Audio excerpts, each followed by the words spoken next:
ভূমিকা নিম্নোক্ত ছোট বইটি মহৎ চরিত্রের দুটি দিক নিয়ে আলোচনা করে, মনের শান্তি এবং তৃপ্তি।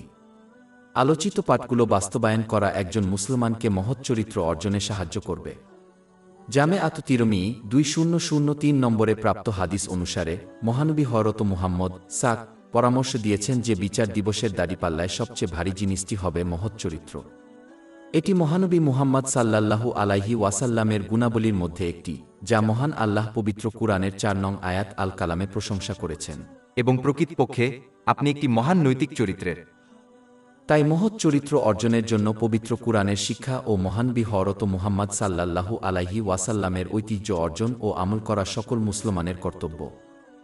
তৃপ্তি সহিহ বুখারী 6470 নম্বরে পাওয়া একটি হাদিসে মহানবী হযরত মুহাম্মদ সাল্লাল্লাহু আলাইহি ওয়াসাল্লাম উপদেশ দিয়েছেন যে যার কাছে যা আছে তাতে সন্তুষ্ট তাকে স্বাবলম্বী করা হবে। প্রকৃত ধনী সেই ব্যক্তি যে অভাবী নয় এবং জিনিসের জন্য লোভী নয়। এটি তখন ঘটে যখন কেউ মহান আল্লাহ তাআলা যা দিয়েছেন তাতে সন্তুষ্ট হন। এটা তখন অর্জিত হয় যখন কেউ সঠিকভাবে বিশ্বাস করে যে মহান আল্লাহ তার অসীম জ্ঞান অনুযায়ী প্রত্যেক ব্যক্তিকে সর্বোত্তম যা দান করেন। অধ্যায় 2 আল বাকারা আয়াত 216। কিন্তু সম্ভবত আপনি একটি জিনিস ঘৃণা করেন এবং এটি আপনার জন্য ভালো, এবং সম্ভবত আপনি একটি জিনিস পছন্দ করেন এবং এটি আপনার জন্য খারাপ, আর আল্লাহ জানেন, অথচ তোমরা জান না। এই ব্যক্তি সত্যিকার অর্থে ধনী যেখানে যে ব্যক্তি সর্বদা জিনিসের জন্য লোভী এবং অভাবী সে দরিদ্র, যদিও তার কাছে প্রচুর সম্পদ থাকে। এটি সহিহ মুসলিমের 2420 নম্বর হাদিসে ইঙ্গিত করা হয়েছে। অতএব কারোর কে সন্তুষ্ট থাকাই প্রকৃত সম্পদ, যেখানে বেশি পাওয়ার লোভ একজনকে অভাবী অর্থ দরিদ্র করে তোলে। তৃপ্তি 2 জামে আত তিরমিজি 2305 নম্বরে পাওয়া একটি হাদিসে মহানবী হযরত মুহাম্মদ সাল্লাল্লাহু আলাইহি ওয়াসাল্লাম মুসলমানদের গ্রহণ করার জন্য কিছু গুরুত্বপূর্ণ বৈশিষ্ট্য নির্দেশ করেছেন। একটি বিষয় হল সবচেয়ে ধনী ব্যক্তি সেই ব্যক্তি যে মহান আল্লাহ তাদেরকে যা দিয়েছেন তাতে সন্তুষ্ট। যে সর্বদা অধিক জাগতিক জিনিসের প্রয়োজন সে অভাবগ্রস্ত, যা গরিবদের জন্য আরেকটি শব্দ, যদিও তারা অনেক সম্পদের অধিকারী। কিন্তু যে ব্যক্তি তাদের কাছে যা আছে তাতে সন্তুষ্ট সে অভাবী নয় এবং তাই ধনী, যদিও তাদের কাছে সামান্য সম্পদ বা পার্থিব জিনিস থাকে। উপরন্তু মহান আল্লাহ তাদের যা দিয়েছেন তাতে যে সন্তুষ্ট, তাকে অনুগ্রহ প্রদান করা হবে, যা তাদের সম্পদ তাদের চাহিদা এবং তাদের নির্ভরশীলদের চাহিদা পূরণ নিশ্চিত করবে এবং এটি তাদের মানসিক ও শারীরিক শান্তি প্রদান করবে। পক্ষান্তরে যারা তাদের দেওয়া হয়েছে তাতে সন্তুষ্ট নয় তারা এই অনুগ্রহ পাবে না। এটি তাদের মনে করবে যেন তাদের সম্পদ তাদের চাহিদা এবং তাদের নির্ভরশীলদের চাহিদা পূরণের জন্য যথেষ্ট নয়। এটি তাদের মনের এবং শরীরের শান্তি পেতে বাধা দেবে, এমনকি তাদের পায়ের কাছে পৃথিবী থাকলেও। সন্তুষ্টির অন্তর্ভুক্ত হয় আল্লাহ তাআলা একজন ব্যক্তির জন্য যা পছন্দ করেছেন তা নিয়ে সন্তুষ্ট হওয়া, অর্থাৎ ভাগ্য। একজন মুসলিমের উচিত আল্লাহকে দৃঢ়ভাবে বিশ্বাস করা উচিত, মহান, সর্বদা তার বান্দার জন্য সবচেয়ে ভালো যা বেছে নেন, এমনকি যদি তারা তার পছন্দের পিছনের জ্ঞানগুলি পর্যবেক্ষণ না করেন। অধ্যায় 2 আল বাকারা আয়াত 216। কিন্তু সম্ভবত আপনি একটি জিনিস ঘৃণা করেন এবং এটি আপনার জন্য ভালো, এবং সম্ভবত আপনি একটি জিনিস পছন্দ করেন এবং এটি আপনার জন্য খারাপ, আর আল্লাহ জানেন, অথচ তোমরা জান না। যদি একজন মুসলিম সর্বাবস্থায় মহান আল্লাহর আনুগত্যের প্রতি মনোনিবেশ করে, যেমন কঠিন সময়ে ধৈর্য এবং স্বাচ্ছন্দ্যের সময় কৃতজ্ঞতা, যার মধ্যে রয়েছে আল্লাহকে সন্তুষ্ট করার উপায়ে তাদের দেওয়া নিয়ামত ব্যবহার করা, তাহলে তারা হবে। মনের শান্তি প্রদান করা হয়। তৃপ্তি 3। আমার একটি চিন্তা ছিল যা আমি শেয়ার করতে চেয়েছিলাম। মুসলমানরা প্রায়শই বড় প্রকল্প বাস্তবায়নের প্রচেষ্টায় জড়িয়ে পড়ে, তা ধর্ম বা বিশ্বের সাথে সংযুক্ত, যেমন একটি মসজিদ নির্মাণ। যদিও ইসলামে উচ্চ লক্ষ্যকে উৎসাহিত করা হয়েছে, তবুও একজনকে সর্বদা মনে রাখতে হবে যে তারা যেন তাদের লক্ষ্যে বাড়াবাড়ি না করে। যখন কেউ তাদের বড় ধারণা বাস্তবায়নের চেষ্টা করার জন্য তাদের সম্পদের বাইরে চলে যায়, তখন তারা প্রায়শই এটি অর্জন করতে ব্যর্থ হয়। পরিবর্তে প্রায়শই উচ্চ লক্ষ্য করা ভালো, কিন্তু নিজের সম্পদের সীমার মধ্যে। এটি প্রায়শই ঘটে যে যখন একজনের উচ্চ লক্ষ্য করার অভ্যাস থাকে এবং সম্পদের অভাবের কারণে কিছুই সম্পন্ন হয় না, তাই তারা ভালো কিছু অর্জন না করেই একটি ব্যর্থ প্রকল্প থেকে পরবর্তীতে চলে যায়। পক্ষান্তরে যিনি উচ্চ লক্ষ্য রাখেন কিন্তু নিজেদের সম্পদের মধ্যে সীমাবদ্ধ রাখেন, তিনি প্রায়শই তাদের লক্ষ্য অর্জন করেন এবং তারা একটি ছোট প্রকল্প থেকে পরবর্তীতে চলে যায়, ইতিবাচক ফলাফল অর্জন করে। অনেক ছোট অর্জন তখন একটি সম্ভাব্য বড় কিন্তু এক কৃতিত্বের চেয়ে আমার প্রভাবশালী হতে পারে। এটি একটি কারণ যে ইসলাম পরিমাণের পরিবর্তে গুণমানের দিকে মনোনিবেশ করতে উৎসাহিত করে। উদাহরণস্বরূপ মহানবী হরত মুহাম্মদ সাল্লাল্লাহু আলাইহি ওয়াসাল্লাম একবার উপদেশ দিয়েছিলেন যে মহান আল্লাহর কাছে সবচেয়ে প্রিয় কাজ হল সেগুলি যা নিয়মিত হয় যদিও তা কম হয়। এটি সহিহ বুখারী 6464 নম্বরে পাওয়া একটি হাদিসে নিশ্চিত করা হয়েছে।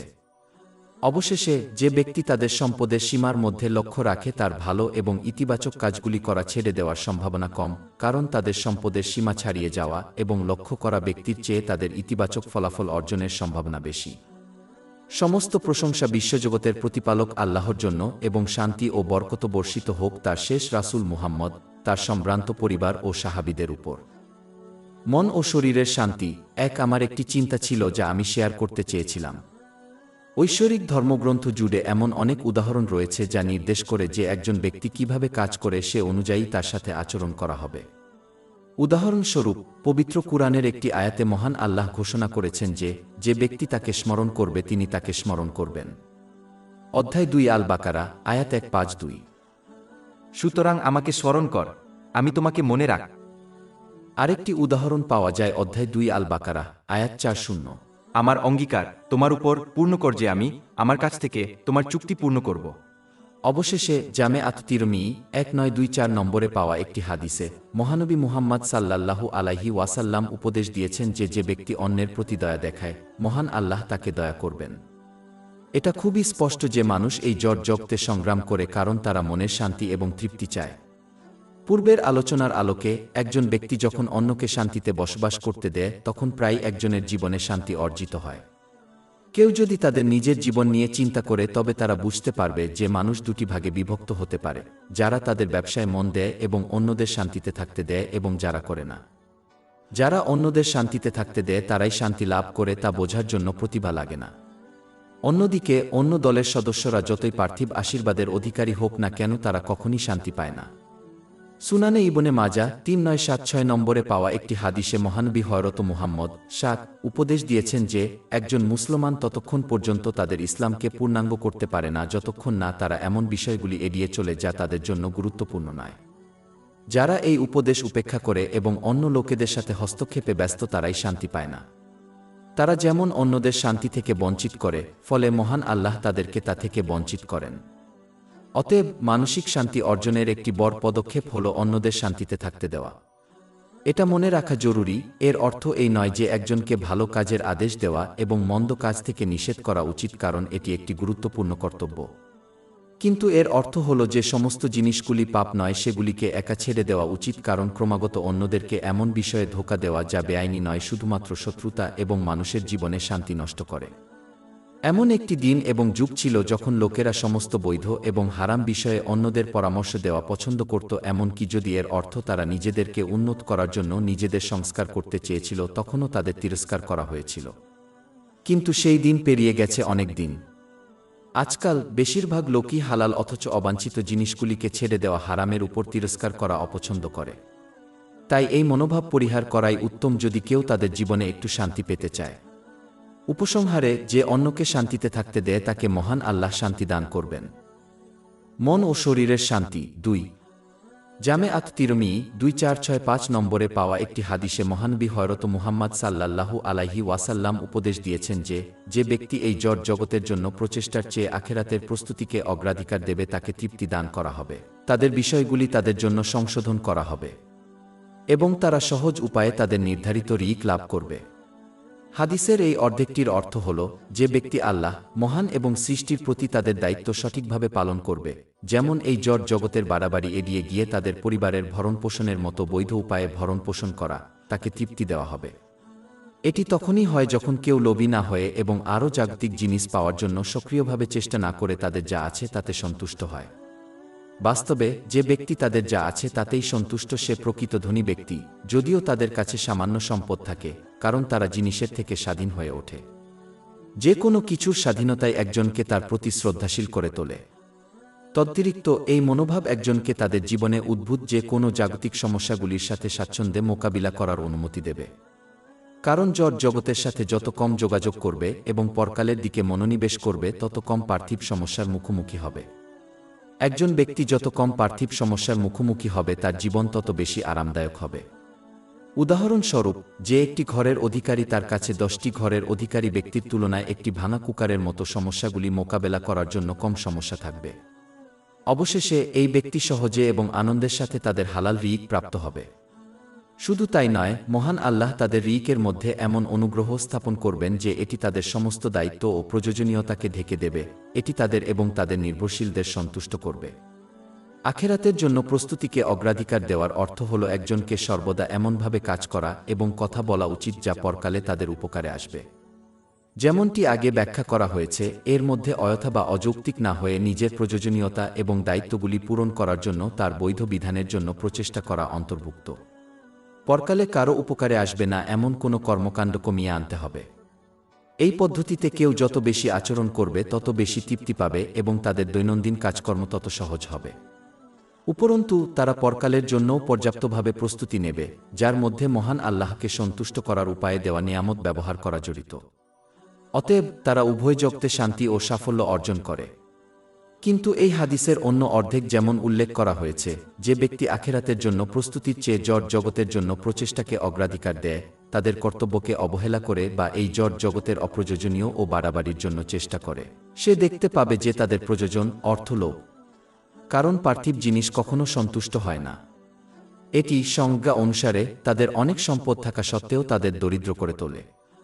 এই লোকেরা সারাদিন একটি পার্থিব সমস্যা থেকে অন্য জগতে যাবে এবং তারা অনেক পার্থিব দরজা খুলে দিয়েছে বলে তৃপ্তি অর্জন করতে ব্যর্থ হবে, এবং তারা তাদের নির্ধারিত রিজিক কষ্টের সাথে পাবে এবং এটি তাদের সন্তুষ্টি দেবে না এবং তাদের লোভ পূরণের জন্য যথেষ্ট বলে মনে হবে না। এমনকি এটি তাদেরকে হারামের দিকে ঠেলে দিতে পারে, যা উভয় জগতেরই বটক্ষতির দিকে নিয়ে যায়। অবশেষে তাদের মনোভাবের কারণে তারা পরকালের জন্য পর্যাপ্ত প্রস্তুতি নেবে না।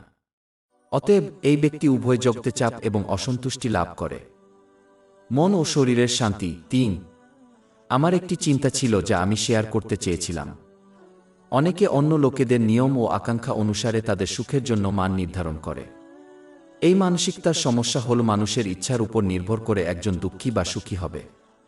যদি তারা এই মনোভাব ধরে রাখে তবে তারা এমন একটি স্তরে পৌঁছে যায় যেখানে তারা ভালোবাসা, ঘৃণা, দান, বাধা এবং মানুষের আকাঙ্ক্ষা অনুসারে কাজ করে। এই মনোভাব শুধুমাত্র একজনের জীবনে সামগ্রিক দুঃখের দিকে নিয়ে যাবে, কারণ সত্যিই অন্যদের খুশি করা অপ্রাপ্ত। মানুষ মহান আল্লাহ তাআলার প্রতি সন্তুষ্ট নয়। যখন তিনি তাদের অসংখ্য নিয়ামত দান করেছেন, তখন তারা কিভাবে এমন লোকদের প্রতি সন্তুষ্ট হতে পারে যারা তাদের জন্মগতভাবে কিছুই দেয়নি? তাই সর্বদা অন্যকে খুশি করার লক্ষ্য নিয়ে বেঁচে থাকা কেবল দুঃখের কারণ হবে। তাই একজন মুসলমানের উচিত মহান আল্লাহর সন্তুষ্টি অর্জনের জন্য চেষ্টা করা, যা সহজে পাওয়া যায়। এই ব্যক্তি মহান আল্লাহর সন্তুষ্টির জন্য ভালোবাসবে, ঘৃণা করবে, দান করবে এবং আটকে রাখবে, যা তার ঈমানকে পরিপূর্ণ করার একটি দিক। এটি সুনান আবু দাউদ 4681 নম্বরে পাওয়া একটি হাদিসে নিশ্চিত করা হয়েছে। এটি শুধুমাত্র মহান আল্লাহর প্রতি আন্তরিক আনুগত্যের মাধ্যমে অর্জন করা হয়, যার মধ্যে মহান আল্লাহর আদেশ পালন করা, তার নিষেধাজ্ঞাগুলি থেকে বিরত থাকা এবং ভাগ্যের প্রতি ধৈর্য ধারণ করা জড়িত। এটি উভয় জগতেই প্রকৃত সুখের দিকে পরিচালিত করবে এবং তাই এটি সুখের চাবিকাঠি। মন ও শরীরের শান্তি ৪। আমার একটি চিন্তা ছিল যা আমি শেয়ার করতে চেয়েছিলাম। মুসলমানদের জন্য তাদের জীবনের সব দিক থেকে সর্বদা বাস্তবসম্মত প্রত্যাশা নির্ধারণ করা গুরুত্বপূর্ণ, কারণ অবাস্তব প্রত্যাশা স্থাপন করা সর্বদা হতাশা, দুঃখ, শোক এবং হতাশার দিকে পরিচালিত করে, যা অধৈর্যতা এবং মহান আল্লাহর অবাধ্যতার উপাদান। এটি কেবল উভয় জগতে আরও ঝামেলার দিকে নিয়ে যায়। উদাহরণস্বরূপ, মুসলমানদের উচিত বলিউডের তৈরি করা কল্পনাকে প্রত্যাখ্যান করে বিশ্বাস করে তাদের বিয়ে হবে রূপকথার মতো। এটি একটি হাস্যকর এবং অবাস্তব প্রত্যাশা যা কেবল হতাশার দিকে পরিচালিত করবে।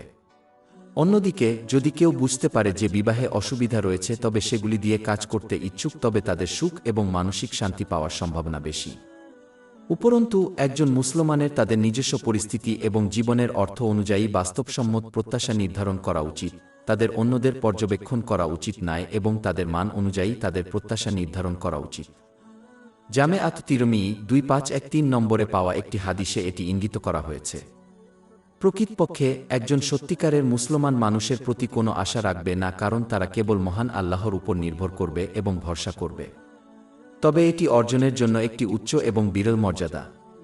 অতএব যদি একজন মুসলমানকে জনগণের প্রতি প্রত্যাশা নির্ধারণ করতে হয় তবে তাদের উচিত তাদের বাস্তবসম্মত করা, অন্যথায় তারা কেবল হতাশা, শোক এবং হতাশার দিকে পরিচালিত করবে।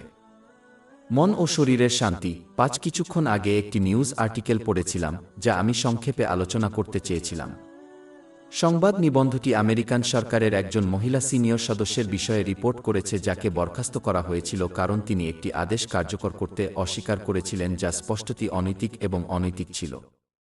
এটা বেশ স্পষ্ট যে সরকার এবং বড় কর্পোরেশনগুলিতে সিনিয়র পোস্টগুলি পুরুষদের দ্বারা প্রভাবিত হয়। সুতরাং কেউ কল্পনা করতে পারে যে আমেরিকান সরকারে তার পদে পৌঁছানোর জন্য তাকে কতটা কঠোর পরিশ্রম করতে হবে এবং কত ত্যাগ স্বীকার করতে হবে। তিনি জানতেন যে তিনি যদি তার উচ্চপদস্থ আদেশ অনুসরণ করতে অস্বীকার করেন তবে তিনি তার চাকরি হারাতেন, তবুও তিনি তার মূল্যবোধের সাথে আপস করেননি। ইসলাম মুসলমানদের শেখায় যে তাদেরও এই মানসিকতা অবলম্বন করা উচিত এবং বস্তুগত থেকে কিছু পাওয়ার জন্য তাদের বিশ্বাসের সাথে কখনই আপস করা উচিত নয়। অধ্যায় 4 আন-নিসা, আয়াত 135। হে ঈমানদারগণ, তোমরা ন্যায়ের উপর অবিচল থাকো, আল্লাহর জন্য সাক্ষ্যদাতা হও, যদিও তা তোমাদের নিজেদের বা পিতামাতা ও আত্মীয় স্বজনের বিরুদ্ধে হয়। বস্তুগত জগৎ যেহেতু ক্ষণস্থায়ী, তাই এর থেকে যা কিছু লাভ হয় তা শেষ পর্যন্ত ম্লান হয়ে যায় এবং পরকালে তাদের কর্ম ও মনোভাবের জন্য জবাবদিহি করা হবে। উপরন্তু যেহেতু তারা আন্তরিকভাবে মহান আল্লাহর আনুগত্য করতে ভুলে গেছে, তাদের বিশ্বাসের সাথে আপস করে তারা যে পার্থিব জিনিসগুলি অর্জন করেছে তা তাদের দুঃখের কারণ হয়ে উঠবে, যদিও তাদের উপভোগের কিছু মুহূর্ত রয়েছে। অধ্যায় 9 তাওবাহ, আয়াত 8-2। সুতরাং তারা একটু হাসুক, তারা যা করেছে তার পুরস্কার হিসাবে তারা কাঁদবে। এবং অধ্যায় 2 নহা, আয়াত 124, 126। এবং যে আমার স্মরণ থেকে মুখ ফিরিয়ে নেবে, প্রকৃতপক্ষে তার একটি হতাশাগ্রস্ত অর্থাৎ কঠিন জীবন থাকবে এবং আমি তাকে কিয়ামতের দিন অন্ধ অবস্থায় একত্রিত করব। সে বলবে, হে আমার রব, কেন আপনি আমাকে অন্ধ করে তুলেছেন অথচ আমি একবার চক্ষুষ্মান ছিলাম? আল্লাহ বলবেন, এভাবে তোমার কাছে আমার নিদর্শনসমূহ এসেছিল এবং তুমি সেগুলিকে অর্থাৎ অবহেলা করে ভুলে গিয়েছিলে এবং এভাবেই আজ তোমাকে বিস্মিত করা হবে। অন্যদিকে ঈমান হল সেই মূল্যবান রত্ন যা একজন মুসলিমকে দুনিয়া ও আখেরাতে নিরাপদে সকল সমস্যার মধ্য দিয়ে পথ দেখা।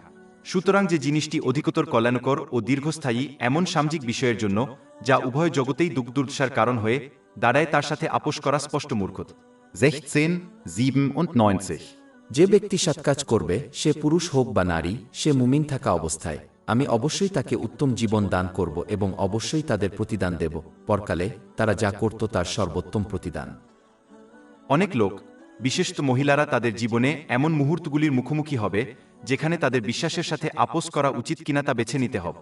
উদাহরণস্বরূপ, কিছু ক্ষেত্রে একজন মুসলিম মহিলা বিশ্বাস করতে পারেন যে যদি তিনি তার স্কার্ফ খুলে ফেলেন এবং একটি নির্দিষ্ট পোশাক পরেন, তাহলে তিনি কর্মক্ষেত্রে আরও সম্মানিত হবেন এবং এমনকি কর্পোরেট সিঁড়িতে আরও দ্রুত আরোহণ করতে পারে। একইভাবে কর্পোরেট বিশ্বে কাজের সময়ের পরে সহকর্মীদের সাথে মিশতে গুরুত্বপূর্ণ বলে মনে করা হয়। তাই একজন মুসলমান কাজ করার পরে পাব বা ক্লাবে আমন্ত্রিত হতে পারে। এই ধরনের সময়ে এটা মনে রাখা গুরুত্বপূর্ণ যে উভয় জগতের মানসিক শান্তি এবং সাফল্য কেবলমাত্র তাদেরই দেওয়া হবে যারা ইসলামের শিক্ষার উপর অবিচল থাকে, যার মধ্যে রয়েছে আল্লাহকে সন্তুষ্ট করার উপায়ে দেওয়া আশীর্বাদগুলি ব্যবহার করা। পবিত্র কুরআনে এবং মহানবী মুহাম্মদ সাল্লাল্লাহু আলাইহি ওয়াসাল্লামের রেওয়ায়েতসমূহে বর্ণিত সুদ, যারা এভাবে আমল করবে তারা পার্থিব ও দিনী সফলতা লাভ করবে, কিন্তু তার চেয়েও বড় কথা, তাদের পার্থিব সাফল্য তাদের জন্য বোঝা হয়ে দাঁড়াবে না। প্রকৃতপক্ষে এটি মহান আল্লাহর জন্য তাদের শান্তি দান করার, মানবজাতির মধ্যে তাদের মর্যাদা ও স্মরণ বৃদ্ধি করার মাধ্যম হয়ে উঠবে। ইসলামের সঠিক নির্দেশিত খলিফারা এর উদাহরণ। তারা তাদের বিশ্বাসের সাথে আপস করেনি এবং বরং সারা জীবন অবিচল থাকে এবং এর বিনিময়ে মহান আল্লাহ তাদের একটি পার্থিব ও ধর্মীয় সাম্রাজ্য দান করে। পার্থিব সাফল্যের অন্য সব রূপ খুবই ক্ষণস্থায়ী এবং শীঘ্র বা পরে তারা এর বাহকের জন্য একটি অসুবিধা হয়ে দাঁড়ায়। একজনকে কেবল সেই অনেক সেলিব্রিটিদের পর্যবেক্ষণ করতে হবে যারা খ্যাতি এবং ভাগ্য অর্জনের জন্য তাদের আদর্শ এবং বিশ্বাসের সাথে আপস করেছিলেন। শুধুমাত্র এই জিনিসগুলি তাদের দুঃখ, উদ্বেগ, হতাশা, পদার্থের অপব্যবহার এবং এমনকি আত্মহত্যার কারণ হয়ে ওঠে। এক মুহূর্তের জন্য এই দুটি পথের উপর প্রতিফলন করুন এবং তারপরে সিদ্ধান্ত নিন কোনটি পছন্দ এবং বেছে নেওয়া উচিত। মন ও শরীরের শান্তি। 6। আমার একটি চিন্তা ছিল যা আমি শেয়ার করতে চেয়েছিলাম। আমি একটি সাধারণ সমস্যা নিয়ে চিন্তা করছিলাম যা বেশিরভাগ লোকেরা তাদের জীবনে সম্মুখীন হয়। লোকেরা প্রায়শই অভিযোগ করে যে তারা যতই চেষ্টা করে না কেন তারা সবাইকে খুশি করতে পারে না। তারা যে পরিস্থিতিতেই থাকুক না কেন সবসময় তাদের প্রতি অসন্তুষ্ট বলে মনে হয়। এটি একটি বাস্তবতা যা সকলেই তাদের পারিবারিক জীবনে, কর্মজীবনে বা বন্ধুদের সাথে অনুভব করে। একজন মুসলমানকে সর্বদা কয়েকটি সহজ জিনিস মনে রাখা উচিত যা তাদের এই বিষয়ে চাপ দেওয়া থেকে বিরত রাখবে। প্রথমত, অধিকাংশ মানুষ মহান আল্লাহ তায়ালার প্রতি সন্তুষ্ট নয়, যদিও তিনি তাদের অগণিত আশীর্বাদ দান করেছেন। তাহলে এই লোকেরা কিভাবে অন্য ব্যক্তির সাথে সত্যিকারের সুখী হতে পারে যে বাস্তবে তাদের কিছুই দেয়নি? মহান আল্লাহর প্রতি তাদের সন্তুষ্টির অভাব তাদের অভিযোগ এবং কৃতজ্ঞতার অভাব থেকে স্পষ্টভাবে প্রতীয়মান হয়। দ্বিতীয়ত, একজন ব্যক্তি যতই তাদের চরিত্রের উন্নতি করুক না কেন, তারা কখনোই মহান হযরত মুহাম্মদ শাক এবং অন্যান্য নবী রাসূলগণের অধিষ্ঠিত মহিমান্বিত চরিত্রে পৌঁছাতে পারবে না। তবুও কিছু লোক তাদের অপছন্দ করত। মানুষ তাদের ক্ষেত্রে যদি এমন হয়, তবে একজন সাধারণ মানুষ কিভাবে তাদের জীবনে সবার আনন্দ অর্জন করতে পারে? একজন মুসলমানকে এটাও মনে রাখা উচিত যে মানুষ যেমন বিভিন্ন মানসিকতা নিয়ে তৈরি হয়েছিল, তারা সবসময় এমন লোকদের খুঁজে পাবে যারা তাদের মনোভাব এবং আচরণের সাথে একমত নয়। এই কারণে সর্বদা কিছু লোক থাকবে যারা সময়ের কোনো নির্দিষ্ট সময়ে একজন ব্যক্তির সাথে সন্তুষ্ট হয় না। একমাত্র যিনি সকলকে খুশি করার কাছাকাছি আসতে পারেন তিনি হলেন দ্বিমুখী ব্যক্তি, যিনি তাদের মনোভাব এবং বিশ্বাস পরিবর্তন করেন তারা কার সাথে আচরণ করছেন তার উপর নির্ভর করে। কিন্তু শেষ পর্যন্ত এই ব্যক্তিও মহান আল্লাহর কাছে প্রকাশ্যে লাঞ্ছিত হবে। অতএব সমস্ত মানুষের আনন্দ অর্জন করা অপ্রাপ্ত এবং কেবলমাত্র একজন মূর্খ ব্যক্তি এমন কিছু অর্জনের জন্য চেষ্টা করবে যা অর্জন করা যায় না।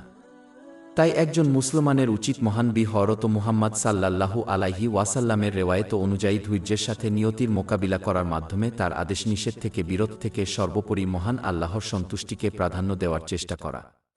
এর অর্থ এই নয় যে একজন মুসলমানের অন্যদের প্রতি শ্রদ্ধাশীল হওয়া উচিত নয়, কারণ এটি মহানবী মুহাম্মদ সাল্লাল্লাহু আলাইহি ওয়াসাল্লামের ঐতিহ্যের সাথে সাংঘর্ষিক। এর অর্থ হল একজন মুসলমানের বোঝা উচিত যে তারা যদি মহান আল্লাহকে মান্য করে তবে তিনি তাদেরকে মানুষের নেতিবাচক মনোভাব এবং প্রভাব থেকে রক্ষা করবেন, যদিও এই সুরক্ষা তাদের কাছে স্পষ্ট না হয়। কিন্তু যদি তারা মানুষকে খুশি করাকে অগ্রাধিকার দেয় তবে তারা তা অর্জন করতে পারবে না এবং মহান আল্লাহ তাদেরকে মানুষের অসন্তুষ্টি ও নেতিবাচক প্রভাব থেকে রক্ষা করবেন না। মন ও শরীরের শান্তি ৭।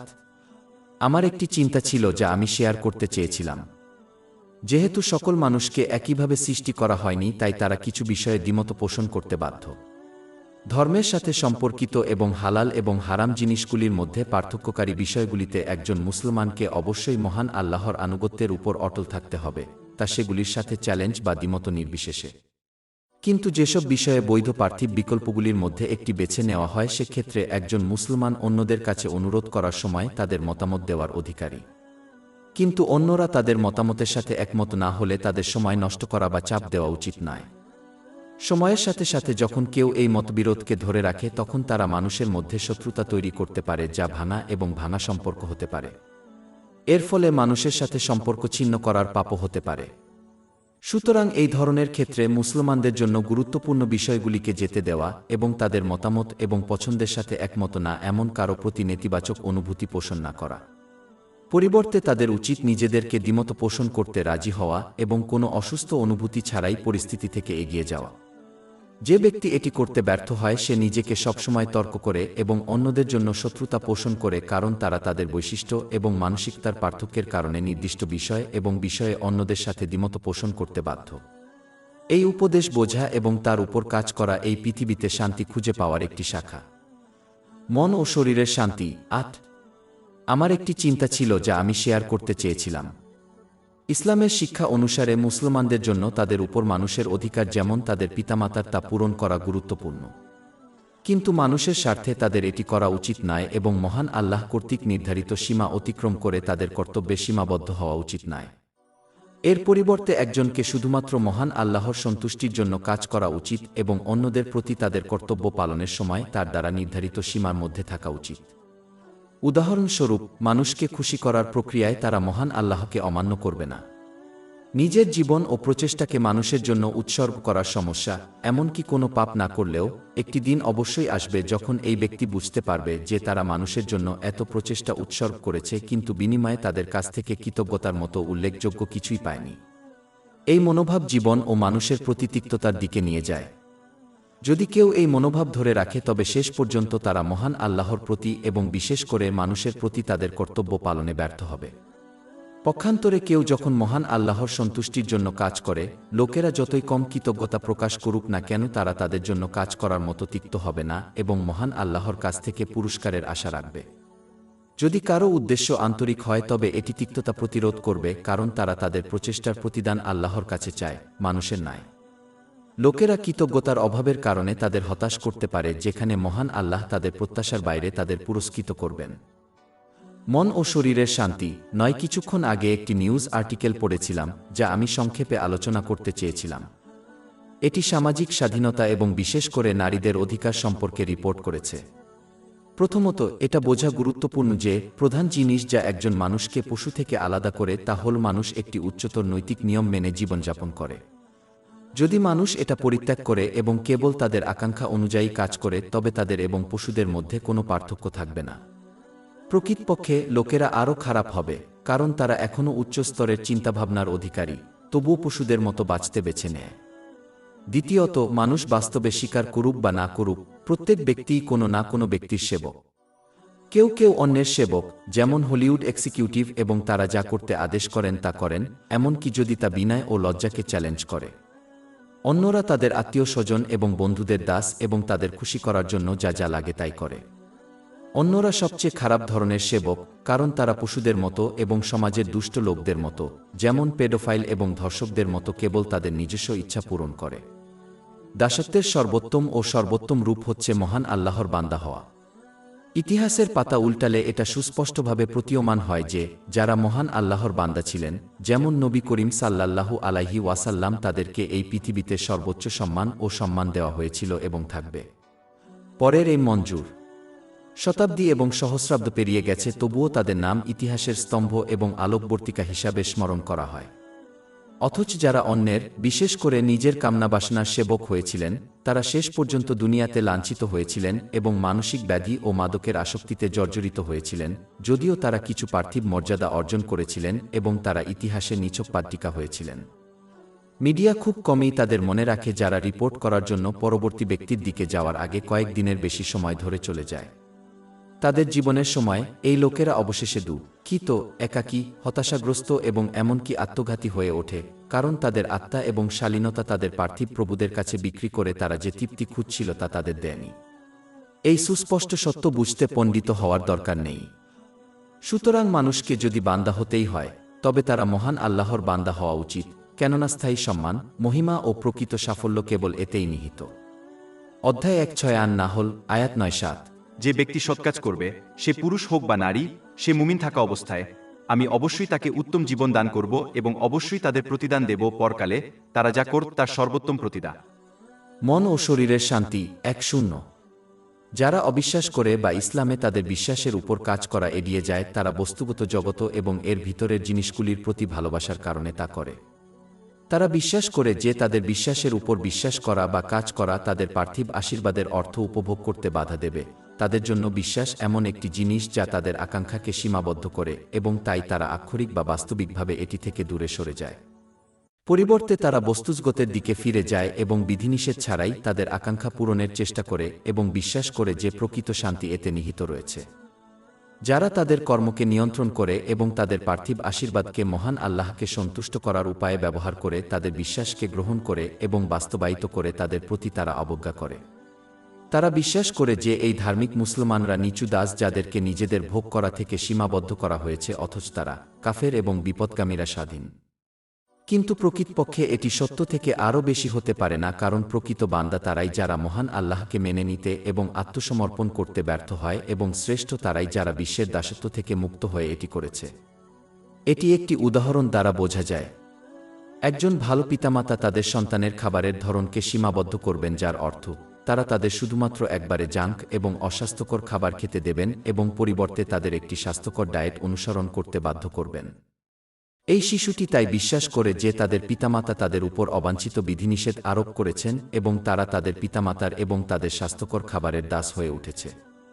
অন্যদিকে অন্য একটি শিশুকে তাদের পিতামাতার কাছ থেকে অনুমতি দেওয়া হয়েছে তারা যা ইচ্ছা, যখনই ইচ্ছা এবং যত ইচ্ছা তা খেতে। তাই এই শিশুটি বিশ্বাস করে যে তারা সমস্ত বিধিনিষেধ থেকে সম্পূর্ণ মুক্ত। যখন এই শিশুরা একত্রিত হয় যে শিশুটিকে সম্পূর্ণ স্বাধীনতা দেওয়া হয়েছে, তারা সমালোচনা করে এবং তাদের পিতামাতার দ্বারা সীমাবদ্ধ শিশুটির প্রতি অবজ্ঞা করে। পরবর্তী শিশুটিও তাদের জন্য দুঃখিত হবে যখন তারা দেখবে যে অন্য শিশুকে তাদের ইচ্ছামত আচরণ করার জন্য স্বাধীনভাবে লাগাম দেওয়া হয়েছে। বাহ্যিকভাবে দেখা যাচ্ছে যে শিশুটিকে মুক্তি দেওয়া হয়েছে, সে সুখ পেয়েছে, যেখানে অন্য শিশুটি জীবন উপভোগ করার জন্য খুব বেশি বিধিনিষেধের সাথে আবদ্ধ। কিন্তু বছরের পর বছর সত্য প্রকাশ পাবে। যে শিশুর কোনো বিধিনিষেধ ছিল না সে বড় হয়ে অত্যন্ত অস্বাস্থ্যকর হয়ে ওঠে, যেমন স্থূলতা, ডায়াবেটিস, উচ্চ রক্তচাপ ইত্যাদি। এর ফলে তারা মানসিকভাবেও অস্বাস্থ্যকর হয়ে পড়ে, কারণ তারা তাদের শরীর এবং তাদের চেহারার প্রতি আস্থা হারিয়ে ফেলে। এ কারণে তারা ওষুধ, রোগ, মানসিক ও সামাজিক সমস্যার দাসে পরিণত হয়। এই সমস্ত জিনিস তাদের সুখ এবং জীবনকে সীমাবদ্ধ করে। অন্যদিকে যে শিশুটি তাদের পিতামাতার দ্বারা সীমাবদ্ধ ছিল সে মন এবং শরীরে সুস্থভাবে বেড়ে ওঠে। ফলস্বরূপ তারা তাদের শরীর এবং ক্ষমতার প্রতি আত্মবিশ্বাসী হয়ে ওঠে, যা তাদের জীবনে সফল হতে সাহায্য করে। তারা সঠিক ভারসাম্য এবং নির্দেশনার সাথে বড় হওয়ার সাথে সাথে ওষুধ, রোগ, মানসিক এবং সামাজিক সমস্যার দাসত্ব থেকে মুক্ত হয়। তাই যে শিশুর কোনো বিধিনিষেধ ছিল না সে অনেক কিছুর দাস হয়ে বেড়ে ওঠে, যেখানে বিধিনিষেধ ছিল সে শিশুটি সকল বিধিনিষেধ থেকে স্বাধীন হয়ে বেড়ে ওঠে। উপসংহারে বলা যায়, প্রকৃত দাস হল সেই ব্যক্তি যে মহান আল্লাহ ব্যতীত অন্য সকল জিনিসের দাস হয়ে যায়, যেমন সোশ্যাল মিডিয়া, সমাজ, ফ্যাশন এবং সংস্কৃতি, এবং এর ফলে মানসিক, শারীরিক ও সামাজিক সমস্যা দেখা দেয়। অথচ প্রকৃত স্বাধীন ব্যক্তি যিনি শুধুমাত্র মহান আল্লাহর কাছে আত্মসমর্পণ করেন, যার ফলে মানসিক ও দেহের শান্তি পাওয়া যায়। মন ও শরীরের শান্তি। কিছুক্ষণ আগে একটি নিউজ আর্টিকেল পড়েছিলাম, যা আমি সংক্ষেপে আলোচনা করতে চেয়েছিলাম। এটি করোনা ভাইরাসের বিস্তার রোধে সরকার যে কঠোর ব্যবস্থা গ্রহণ করছে সে সম্পর্কে রিপোর্ট করেছে।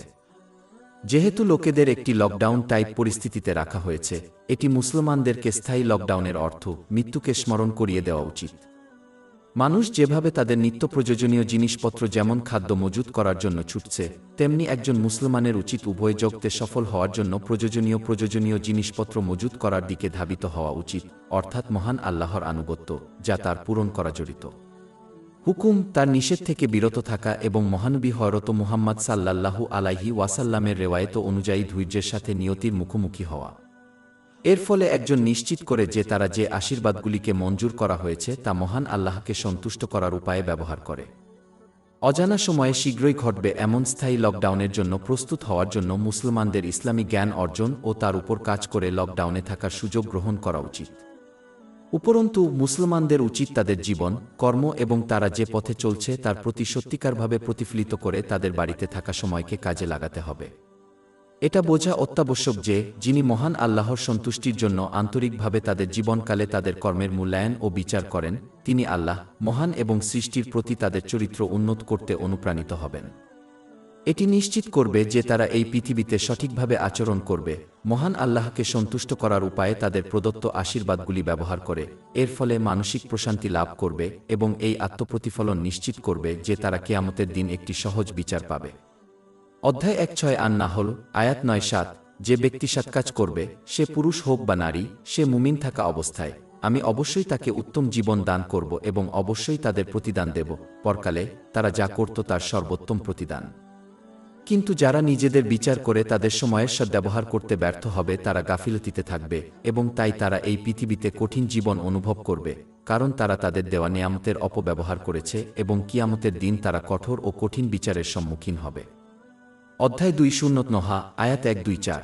এবং যে আমার স্মরণ থেকে মুখ ফিরিয়ে নেবে, প্রকৃতপক্ষে তার একটি হতাশাগ্রস্ত অর্থাৎ কঠিন জীবন থাকবে এবং আমি তাকে কিয়ামতের দিন অন্ধ অবস্থায় একত্রিত করব।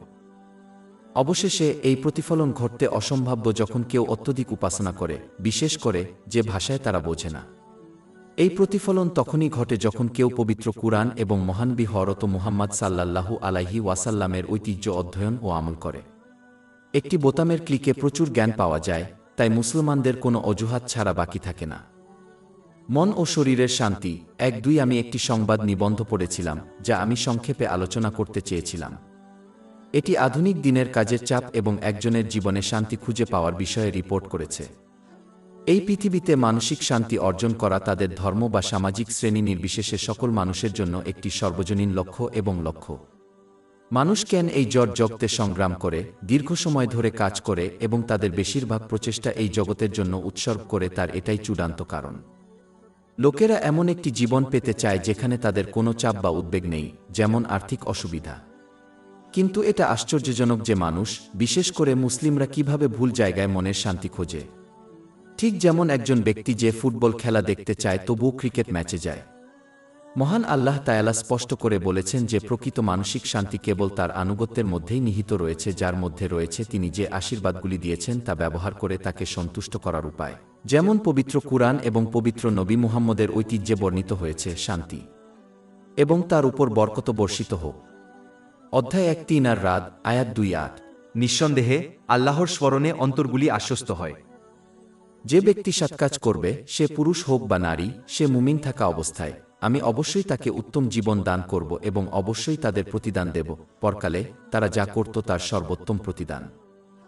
যখনই একজন ব্যক্তি বস্তুজগতে মানসিক শান্তি খোঁজেন, তখনই এটি তাদের লক্ষ্য থেকে আরও দূরে নিয়ে যাবে, কারণ এটি তাদের প্রদত্ত আশীর্বাদের অপব্যবহার করতে উৎসাহিত করবে। যখনই একজন ব্যক্তি এই জড় জগতের জন্য একটি লক্ষ্য নির্ধারণ করে, তখনই সেই লক্ষ্যটি কেবল আরও লক্ষ্যের দিকে নিয়ে যায়। এটি চলতে থাকে যতক্ষণ না ব্যক্তিটি যা খুঁজছিল তা না পেয়ে এই পৃথিবী ছেড়ে চলে যায়। এটা স্পষ্ট যে ধনীরা সত্যিকারের মানসিক শান্তি পায় না, কারণ তারা স্বাভাবিক মানুষের চেয়ে বেশি চাপ দেয় এবং তারা বিশ্বের যা কিছু পায় তা তাদের জন্য বোঝা হয়ে যায়। এ কারণেই মহানবী মুহাম্মদ সাল্লাল্লাহু আলাইহি ওয়াসাল্লাম জামে আত-তিরমিজি 2465 নম্বরে পাওয়া একটি হাদিসে উপদেশ দিয়েছেন যে, যে আখেরাতের দিকে মনোনিবেশ করবে সে ধনী হিদে ধন্য হবে এবং মহান আল্লাহ তাআলা তা করবে। তাদের বিষয়ের অর্থ সংগঠিত করুন, তারা মানসিক শান্তি পাবে। কিন্তু যিনি জড় জগতের দিকে মনোনিবেশ করেন, তিনি কেবল তাদের দারিদ্র্য দেখতে পাবেন এবং তাদের বিষয়গুলি বিক্ষিপ্ত অর্থে পরিণত হবে, তারা মানসিক শান্তি অর্জন করতে পারবে না। যে ব্যক্তি মহান আল্লাহর আনুগত্য করে, সে মনের শান্তি পাবে, যদিও তাদের কাছে এই দুনিয়ার সামান্যই আছে। কিন্তু যে জড় জগতে হারিয়ে গেছে, সে এক জাগতিক দরজা থেকে অন্য দুয়ারে যাবে, কিন্তু প্রকৃত শান্তি পাবে না, কারণ সেখানে স্থাপন করা হয়নি। যদি একজন ব্যক্তি ফুটবল খেলা দেখতে চায়, তবে তার ক্রিকেট খেলায় যাওয়া উচিত নয়, এবং যদি একজন মুসলমান মনের শান্তি চায়, তবে তার এটি বস্তুজগতে অনুসন্ধান করা উচিত নয়, কারণ এটি কেবল মহান আল্লাহর আনুগত্যের মধ্যে নিহিত। এটা লক্ষ্য করা গুরুত্বপূর্ণ যে, যারা ইসলামের শিক্ষা মেনে চলে তারা সারা জীবন সমস্যার সম্মুখীন হবে, কারণ এটি নিশ্চিত। কিন্তু তাদের আনুগত্যের মাধ্যমে মহান আল্লাহ তাদের ভয় ও শোক দূর করবেন, যাতে তারা সঠিক পথে অটল ও অবিচল থাকে। এটি এমন একজনের মতো যারা শুধুমাত্র একটি চিকিৎসা পদ্ধতি থেকে সামান্য অস্বস্তি অনুভব করেন, কারণ তাদের চেতনানাশক করা হয়েছে। মহানবী ইব্রাহিম আলাইহিস সালামকে একটি মহান আগুনের মধ্যেও যেভাবে নিরাপত্তা ও শান্তি প্রদান করা হয়েছিল, এটি তার অনুরূপ। 21, 68 bis 69। তারা বলল, তাকে পুড়িয়ে ফেল এবং তোমার দেবতাদের সমর্থন কর, যদি তুমি কাজ করতে চাও। আমরা আল্লাহ বললাম, হে অগ্নি, ইব্রাহিমের উপর শীতলতা ও নিরাপত্তা হও। মন ও শরীরের শান্তি। 1-3 কিছুক্ষণ আগে একটি নিউজ আর্টিকেল পড়েছিলাম, যা আমি সংক্ষেপে আলোচনা করতে চেয়েছিলাম। এটি এমন লোকদের মানসিক অবস্থার বিষয়ে রিপোর্ট করেছে যারা তাদের জীবনের বিভিন্ন দিক, যেমন তাদের কাজ, ব্যক্তিগত এবং সামাজিক জীবনের মধ্যে ভারসাম্য বজায় রাখার চেষ্টা করে।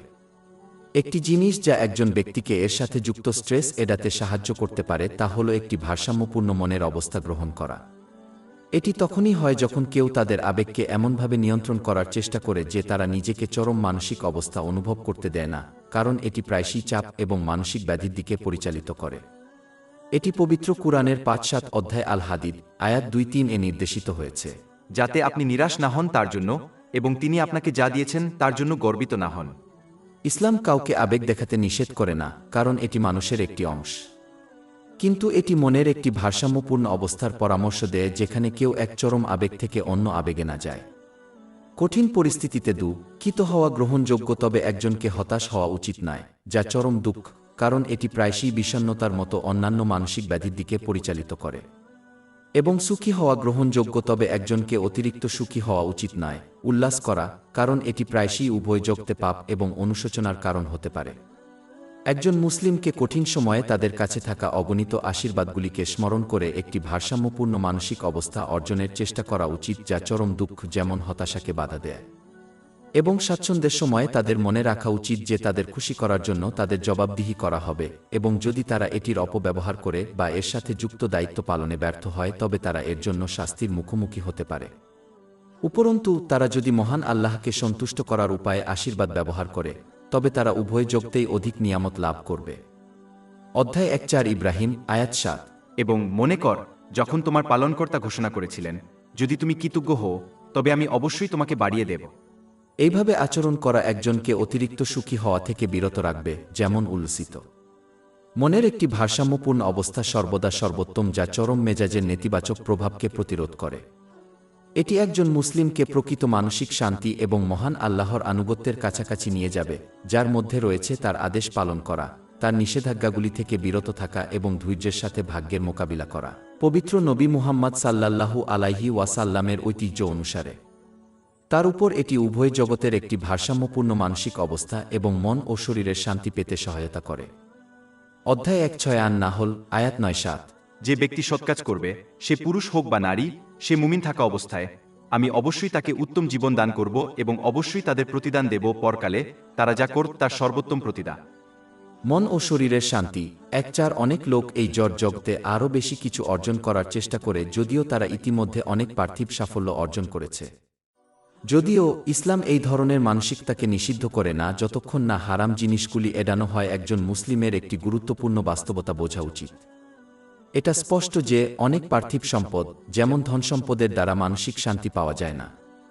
প্রকৃতপক্ষে এই লোকেরা প্রায়শই হতাশ হয়ে পড়ে, এমনকি আত্মহত্যা পর্যন্ত করে। মানুষের পার্থিব আকাঙ্ক্ষা এমনভাবে তৈরি করা হয়েছে যে কেউ যা অর্জন করুক না কেন, তারা তার বিশ্বাস এবং সামাজিক অবস্থান নির্বিশেষে সর্বদা আরও কামনা করে। যেমন হযরত মূসা এর যুগে থাকা ফেরাউন কল্পনাতীত সকল পার্থিব নিয়ামত লাভ করলেও তিনি তখনও মানসিক শান্তি ও তৃপ্তি পাননি। পরিবর্তে তার আরও কিছুর আকাঙ্ক্ষা তাকে এমন এক পর্যায়ে ঠেলে দেয় যে সে ঈশ্বরের মতো উপাসনা করতে চেয়েছিল। অধ্যায় 7:9 আন-নাজিয়াত, আয়াত 2-4। এবং বললেন, আমি তোমার শ্রেষ্ঠ প্রভু।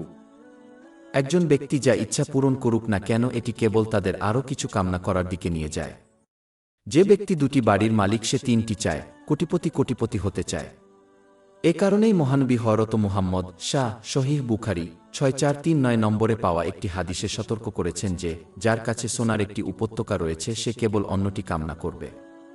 একজন মুসলমান যে সত্যিকারের মানসিক শান্তি চায়, যা পৃথিবীর ধনসম্পদের চেয়েও মূল্যবান, তাই তাদের পার্থিব আকাঙ্ক্ষাকে সীমাবদ্ধ রাখা উচিত। তারা যত বেশি তাদের সীমাবদ্ধ করবে এবং কেবল তাদের প্রয়োজনীয়তা এবং দায়িত্বগুলি পূরণ করবে, তত বেশি তারা মানসিক শান্তি পাবে। এই মানসিকতা ব্যস্ততার দরজা বন্ধ করে দেয় এবং আরও জাগতিক জিনিসের জন্য প্রচেষ্টা করে, যা ফলস্বরূপ মন এবং শরীর উভয়কে বিশ্রাম দেয়। যদি একজন মুসলিম এটিকে মহান আল্লাহর আনুগত্যের সাথে সাধনা করে, যার মধ্যে তার আদেশ পালন করা, তার নিষেধাজ্ঞাগুলি থেকে বিরত থাকা এবং ধৈর্যের সাথে ভাগ্যের মোকাবিলা করা জড়িত, তবে তারা প্রকৃত মানসিক শান্তি পাবে, যা তাদের জীবনের প্রতিটি ক্ষেত্রে বিস্তৃত। উভয় জগৎ, কিন্তু তাদের যত বেশি পার্থিব আকাঙ্ক্ষা থাকবে, তত বেশি তাদের মন এবং শরীর তাদের সাথে ব্যস্ত থাকবে এবং এইভাবে তারা সত্যিকারের মানসিক শান্তি থেকে দূরে থাকবে। মন ও শরীরের শান্তি। 1:5 মুসলমানদের জন্য ইতিবাচক মানসিকতা অবলম্বন করা গুরুত্বপূর্ণ, কারণ এটি তাদের সাহায্য করার জন্য একটি দুর্দান্ত হাতিয়ার, যা অসুবিধা মোকাবেলা করার সময় যাতে তারা মহান আল্লাহর প্রতি বাধ্য থাকে। যখনই একজন ব্যক্তি সমস্যার সম্মুখীন হয়, তখন তাদের সর্বদা একটি সত্য বোঝা উচিত যে অসুবিধা আরও খারাপ হতে পারে। যদি এটি একটি পার্থিব সমস্যা হয়, তবে তাদের কৃতজ্ঞ হওয়া উচিত, এটি তাদের বিশ্বাসকে প্রভাবিত করে এমন একটি দুঃখ ছিল না। তাৎক্ষণিক দুঃখ কষ্টের দিকে মনোযোগ না দিয়ে তাদের উচিত শেষের দিকে মনোনিবেশ করা এবং সেই পুরস্কারের দিকে যা তাদের জন্য অপেক্ষা করছে, যারা মহান আল্লাহর সন্তুষ্টির জন্য ধৈর্য প্রদর্শন করে। যখন একজন ব্যক্তি কিছু আশীর্বাদ হারাবে, তখন তার অগণিত আশীর্বাদের বর্ণনা করা উচিত যা তার কাছে রয়েছে। প্রতিটি অসুবিধায় একজন মুসলমানের পবিত্র কুরআনের আয়াতটি মনে রাখা উচিত, যা মুসলমানদের মনে করিয়ে দেয় যে অসুবিধা এবং পরীক্ষার অনেক গোপন জ্ঞান রয়েছে যা তারা পর্যবেক্ষণ করেনি। অতএব তারা যে পরিস্থিতির মুখোমুখি হচ্ছে তা তাদের কাঙ্ক্ষিত পরিস্থিতির চেয়ে ভালো। অধ্যায় 2 আল-বাকারা, আয়াত 2:1-6। কিন্তু সম্ভবত আপনি একটি জিনিস ঘৃণা করেন এবং এটি আপনার জন্য ভালো, এবং সম্ভবত আপনি একটি জিনিস পছন্দ করেন এবং এটি আপনার জন্য খারাপ, আর আল্লাহ জানেন, অথচ তোমরা জান না। উপসংহারে বলা যায়, একজন মুসলিমের উচিত এই তথ্যগুলো এবং অন্যদের প্রতি চিন্তাভাবনা করা, যাতে তারা একটি ইতিবাচক মানসিকতা গ্রহণ করে, যা উভয় জগতের অগণিত আশীর্বাদের দিকে নিয়ে যায়, এমন উপায়ে অসুবিধা মোকাবেলায় একটি মূল উপাদান। মনে রাখবেন, কাপটি অর্ধেক খালি নয়, বরং অর্ধেক পূর্ণ। মন ও শরীরের শান্তি। 1:6 কিছুক্ষণ আগে একটি নিউজ আর্টিকেল পড়েছিলাম, যা আমি সংক্ষেপে আলোচনা করতে চেয়েছিলাম। এটি আত্মহত্যার একটি মামলার প্রতিবেদন করেছে, যা হতাশা এবং গুরুতর শোকের কারণে হয়েছিল। মুসলমানদের জন্য মহান আল্লাহর আনুগত্যে সংগ্রাম করা গুরুত্বপূর্ণ। তিনি তাদের প্রদত্ত আশীর্বাদগুলিকে তার সন্তুষ্টির উপায়ে ব্যবহার করে, যেমন পবিত্র কুরআনে এবং পবিত্র নবী মুহাম্মদ এর ঐতিহ্যে বর্ণিত হয়েছে। তাকে, যেহেতু তিনি এই পদ্ধতিতে আচরণকারীর জন্য উভয় জগতে একটি সুন্দর জীবনের গ্যারান্টি দিয়েছেন। অধ্যায় 1:6 আন নাহল আয়াত 9-7। যে ব্যক্তি সৎকাজ করবে, সে পুরুষ হোক বা নারী, সে ঈমানদার অবস্থায়, আমি তাকে অবশ্যই উত্তম জীবন দান করব এবং অবশ্যই তাদের প্রতিদান দেব পরকালে, তারা যা করত তার সর্বোত্তম প্রতিদান। এই উত্তম জীবন একজন মুসলিমকে কঠিন শোক, বিষণ্ণতা এবং অন্যান্য চরম মেজাজ এবং মানসিক ব্যাধি থেকে রক্ষা করবে, যা একজন ব্যক্তির জীবনকে ধ্বংস করে দিতে পারে। যদিও মুসলমানরা এমন সমস্যার সম্মুখীন হবে যা তাদের দুঃখ দেবে, কিন্তু তারা যদি মহান আল্লাহকে মান্য করে, তবে এই দুঃখ কখনই চরম আকার ধারণ করবে না এবং দীর্ঘমেয়াদী ভিত্তিতে তাদের সমগ্র জীবনকে প্রভাবিত করবে। এর কারণ হল একজন মুসলিম যিনি মহান আল্লাহর আনুগত্যে সংগ্রাম করেন, তার কাছে হাল ছেড়ে না দিয়ে এবং হতাশা এমনকি আত্মহত্যার দিকে না গিয়ে তাদের অসুবিধার মধ্য দিয়ে এগিয়ে যাওয়ার একটি চমৎকার কারণ রয়েছে। উদাহরণস্বরূপ, তারা অগণিত পুরস্কারের জন্য অপেক্ষা করে যা রোগীকে দেওয়া হবে। অধ্যায় 3:9 আজ জুমার আয়াত 1:0। অবশ্যই রোগীকে হিসাব ছাড়াই তাদের পুরস্কার দেওয়া হবে, অর্থাৎ সীমা। অথচ যে মুসলিম মহান আল্লাহর আনুগত্যে সংগ্রাম করে না এবং শুধুমাত্র জিহ্বা দিয়ে মুসলিম হওয়ার উপাধি দাবি করে, তাকে এই মনোভাব ও সুন্দর জীবন দেওয়া হবে না। এবং যখনই তারা অসুবিধার সম্মুখীন হয় তখন এটি তাদের চরম মেজাজ এবং মানসিক ব্যাধিতে নিয়ে যায়, যা তাদের সমগ্র জীবনকে ধ্বংস করে দেয়। এমনকি এটি তাদের ক্ষেত্রেও প্রযোজ্য হতে পারে যারা শুধুমাত্র মৌলিক বাধ্যবাধকতা পালন করে এবং মহান আল্লাহকে সন্তুষ্ট করার উপায়ে তাদের প্রদত্ত নিয়ামতগুলি যেমন তাদের সময়, স্বাস্থ্য এবং সম্পদ ব্যবহার করতে ব্যর্থ হয়, কারণ তারা এই নিয়ামতগুলির মাধ্যমে তার অবাধ্য হয়। মন ও শরীরের শান্তি। একসাথে কিছুক্ষণ আগে একটি নিউজ আর্টিকেল পড়েছিলাম যা আমি সংক্ষেপে আলোচনা করতে চেয়েছিলাম। এটি আধুনিক বিশ্বে একজনের সমস্ত পার্থিব কর্তব্যের ভারসাম্য বজায় রাখা এবং পূরণ করার অসুবিধা এবং এর সাথে সম্পর্কিত চাপের বিষয়ে রিপোর্ট করেছে। মুসলমানদের বোঝা উচিত যে তারা যদি এই সাধারণ চাপ এড়াতে চায় তবে তাদের প্রতিটি কাজ এবং দায়িত্বকে সঠিকভাবে অগ্রাধিকার দেওয়া উচিত। এটা তখনই সম্ভব যখন কেউ নিজের ইচ্ছা বা অন্যের আকাঙ্ক্ষার পরিবর্তে ইসলামের শিক্ষা অনুযায়ী এটি করে। যখনই কেউ ইসলামে উপদেশ দেওয়া অগ্রাধিকারের তালিকা পুনর্বিন্যাস করে, এটি সর্বদা অসুবিধা এবং চাপের দিকে নিয়ে যায়। উদাহরণস্বরূপ, যখন কেউ বস্তুগত জগতে তাদের চাহিদা ও প্রয়োজনের বাইরে অতিরিক্ত চেষ্টা করে, যার ফলে তাদের সন্তানদের সঠিকভাবে লালন পালনের মতো তাদের অন্যান্য দায়িত্বকে অবহেলা করে, তখন এটি তাদের যা অর্জন করেছে এবং তাদের বিপদগামী সন্তান উভয় থেকে চাপ ছাড়া আর কিছুই করবে না। যে তাদের দায়িত্বকে সঠিকভাবে অগ্রাধিকার দেয় না সে বিশ্ববিদ্যালয়ের ছাত্রের মতো যে তাদের পরীক্ষার প্রস্তুতির চেয়ে মজা করাকে অগ্রাধিকার দেয়। এটি কেবল তাদের একটি খারাপ ডিগ্রি এবং একটি কঠিন চাকরি পাওয়ার দিকে নিয়ে যায়। ভুলভাবে অগ্রাধিকার দেওয়ার কারণে তারা বিশ্ববিদ্যালয়ে কয়েক বছর মজা করার জন্য একটি ভালো চাকরির মাধ্যমে একটি সহজ জীবন ছেড়ে দেয়, যা দীর্ঘমেয়াদে একটি কঠিন জীবনের দিকে নিয়ে যায়। ভুলভাবে অগ্রাধিকার দেওয়া একজন ব্যক্তির জীবনের প্রতিটি দিককে প্রভাবিত করে এবং এটি গুনাহের দিকে নিয়ে যেতে পারে যদি কেউ মহান আল্লাহর উপর মানুষের আনুগত্য করে। অতএব, ইসলামের দ্বারা নির্ধারিত অগ্রাধিকার অনুসরণ করা মুসলমানদের জন্য গুরুত্বপূর্ণ, যা শুরু হয় আল্লাহ, মহান এবং মহানবী হযরত মুহাম্মদ সাল্লাল্লাহু আলাইহি ওয়াসাল্লামের আনুগত্যের মাধ্যমে। ইসলামী জ্ঞান অন্বেষণ ও আমলের মাধ্যমেই তা অর্জন করা সম্ভব। এর মাধ্যমে একজন মুসলমান তাদের জীবনের সবকিছু এবং প্রত্যেককে সঠিকভাবে অগ্রাধিকার দেবে এবং মহান আল্লাহকে সন্তুষ্ট করার উপায়ে তাদের প্রদত্ত আশীর্বাদগুলি ব্যবহার করবে, যেমন পবিত্র কুরআনে বর্ণিত হয়েছে এবং মহানবী হযরত মুহাম্মদ সাল্লাল্লাহু আলাইহি ওয়াসাল্লামের হাদিসে বর্ণিত হয়েছে। তার উপর এটি ইহকালে মানসিক ও দেহের শান্তি এবং পরকালে অনন্ত সুখের মূল্যবান এবং বিরল উপহারের দিকে পরিচালিত করবে। অধ্যায় 1:6 আন নাহল আয়াত 9-7। যে ব্যক্তি সৎকাজ করবে, সে পুরুষ হোক বা নারী, সে মুমিন থাকা অবস্থায়, আমি অবশ্যই তাকে উত্তম জীবন দান করব এবং অবশ্যই তাদের প্রতিদান দেব পরকালে, তারা যা করত তার সর্বোত্তম প্রতিদান। মন ও শরীরের শান্তি। 1:8 আমার একটি চিন্তা ছিল যা আমি শেয়ার করতে চেয়েছিলাম।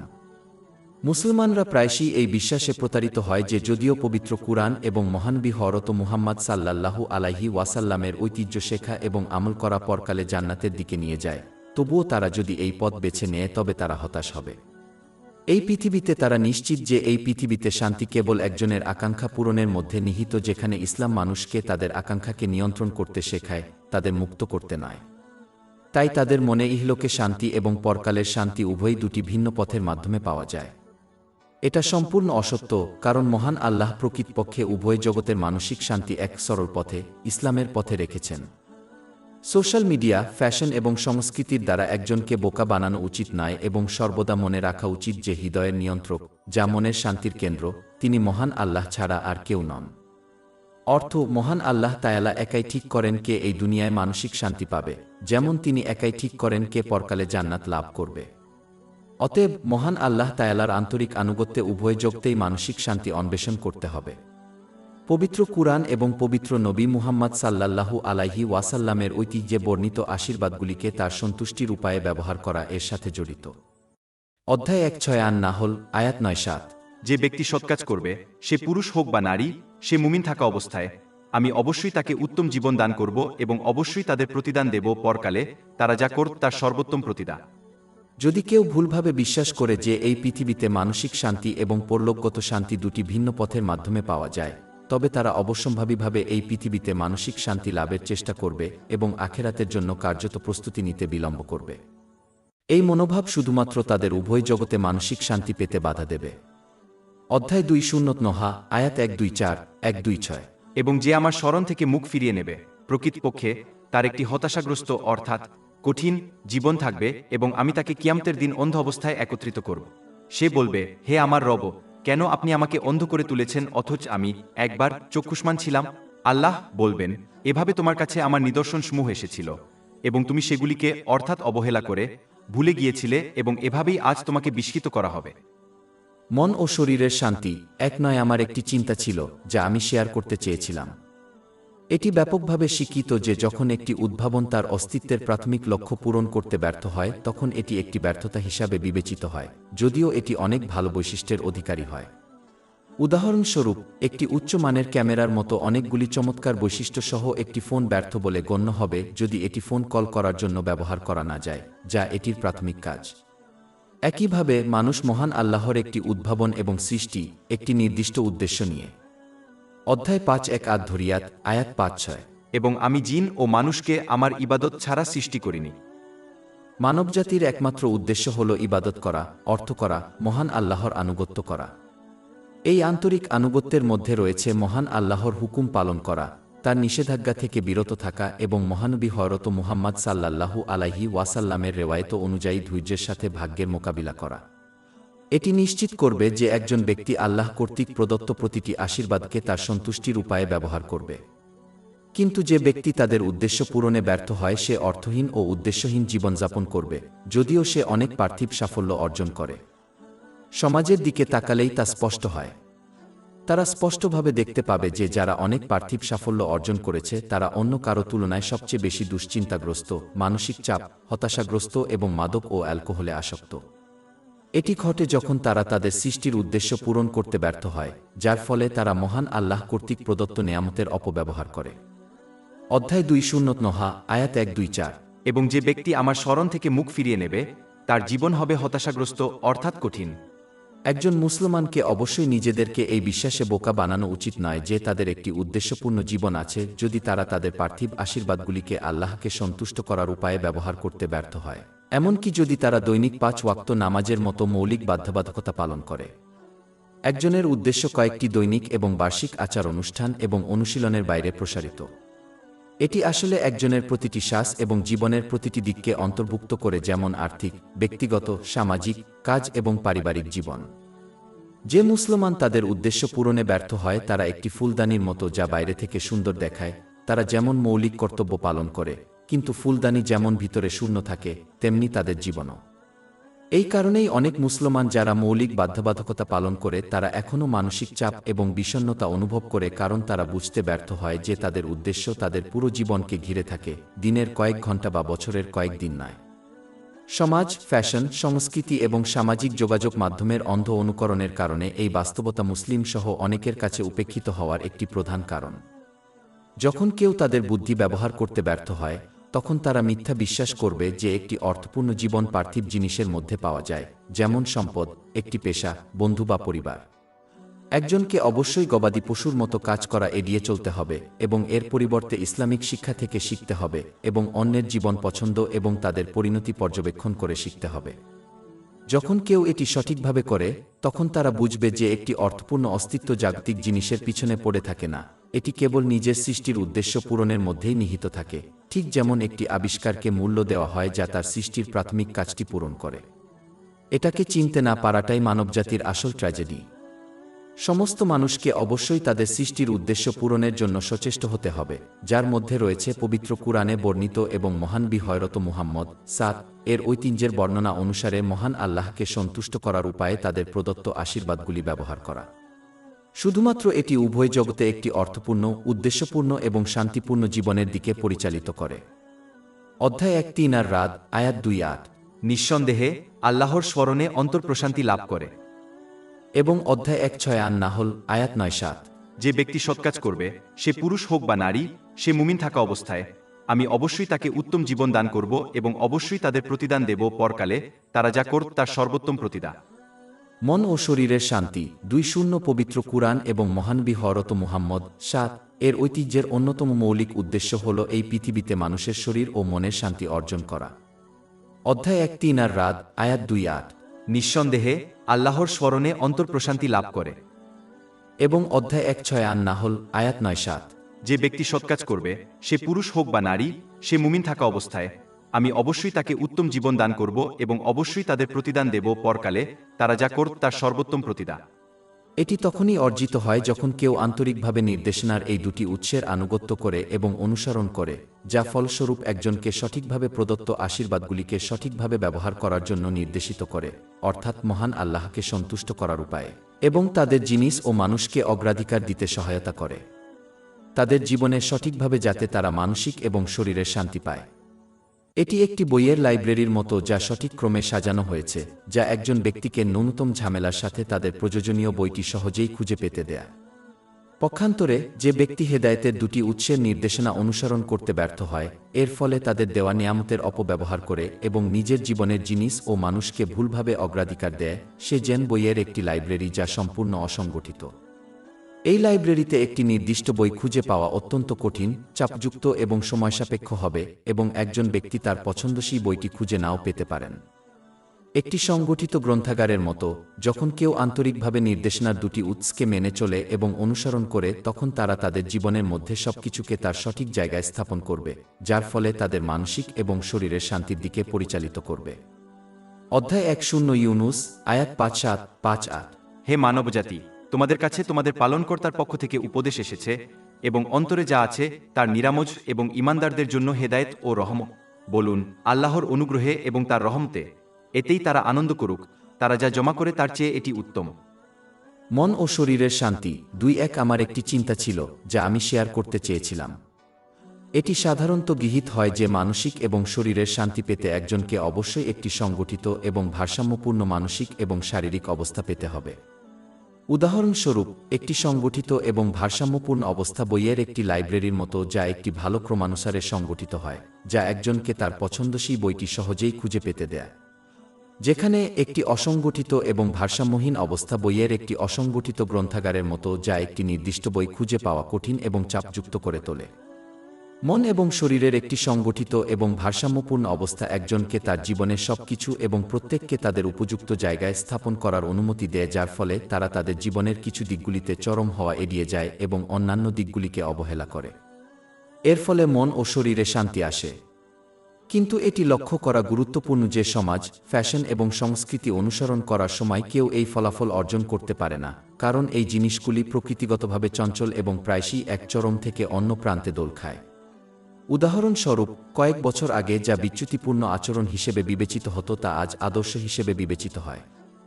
সমাজ যেটিকে সবচেয়ে গুরুত্বপূর্ণ বলে মনে করত, যেমন কয়েক প্রজন্ম আগে বিয়ে করা, তা এখন সময় এবং শক্তির অপচয় বলে উড়িয়ে দেওয়া হচ্ছে। এতদিন আগে নয়, সমাজ মানুষকে আত্মত্যাগী হতে এবং নিজের চেয়ে অন্যের অনুভূতি ও সুখকে প্রাধান্য দিতে অনুরোধ করবে। যেখানে আজকাল সমাজ মানুষকে কেবল তাদের নিজস্ব ইচ্ছা পূরণের বিষয়ে চিন্তা করতে এবং অন্যের সমালোচনাকে উপেক্ষা করার আহ্বান জানায়, তা গঠনমূলক হোক বা না হোক। অর্থ, প্রতিটি পরিস্থিতিতে একজনের কেবল নিজের সুখ বিবেচনা করা উচিত। সমাজ, সোশ্যাল মিডিয়া, ফ্যাশন এবং সংস্কৃতি কিভাবে সর্বদা এক চরম থেকে অন্য প্রান্তে চলে গেছে তার উদাহরণগুলি অন্তহীন। এই মনোভাব সর্বদা একজনকে মন এবং শরীরের একটি সংগঠিত এবং ভারসাম্যপূর্ণ অবস্থা পেতে বাধা দেবে, যা মন এবং শরীরের শান্তির দিকে পরিচালিত করে।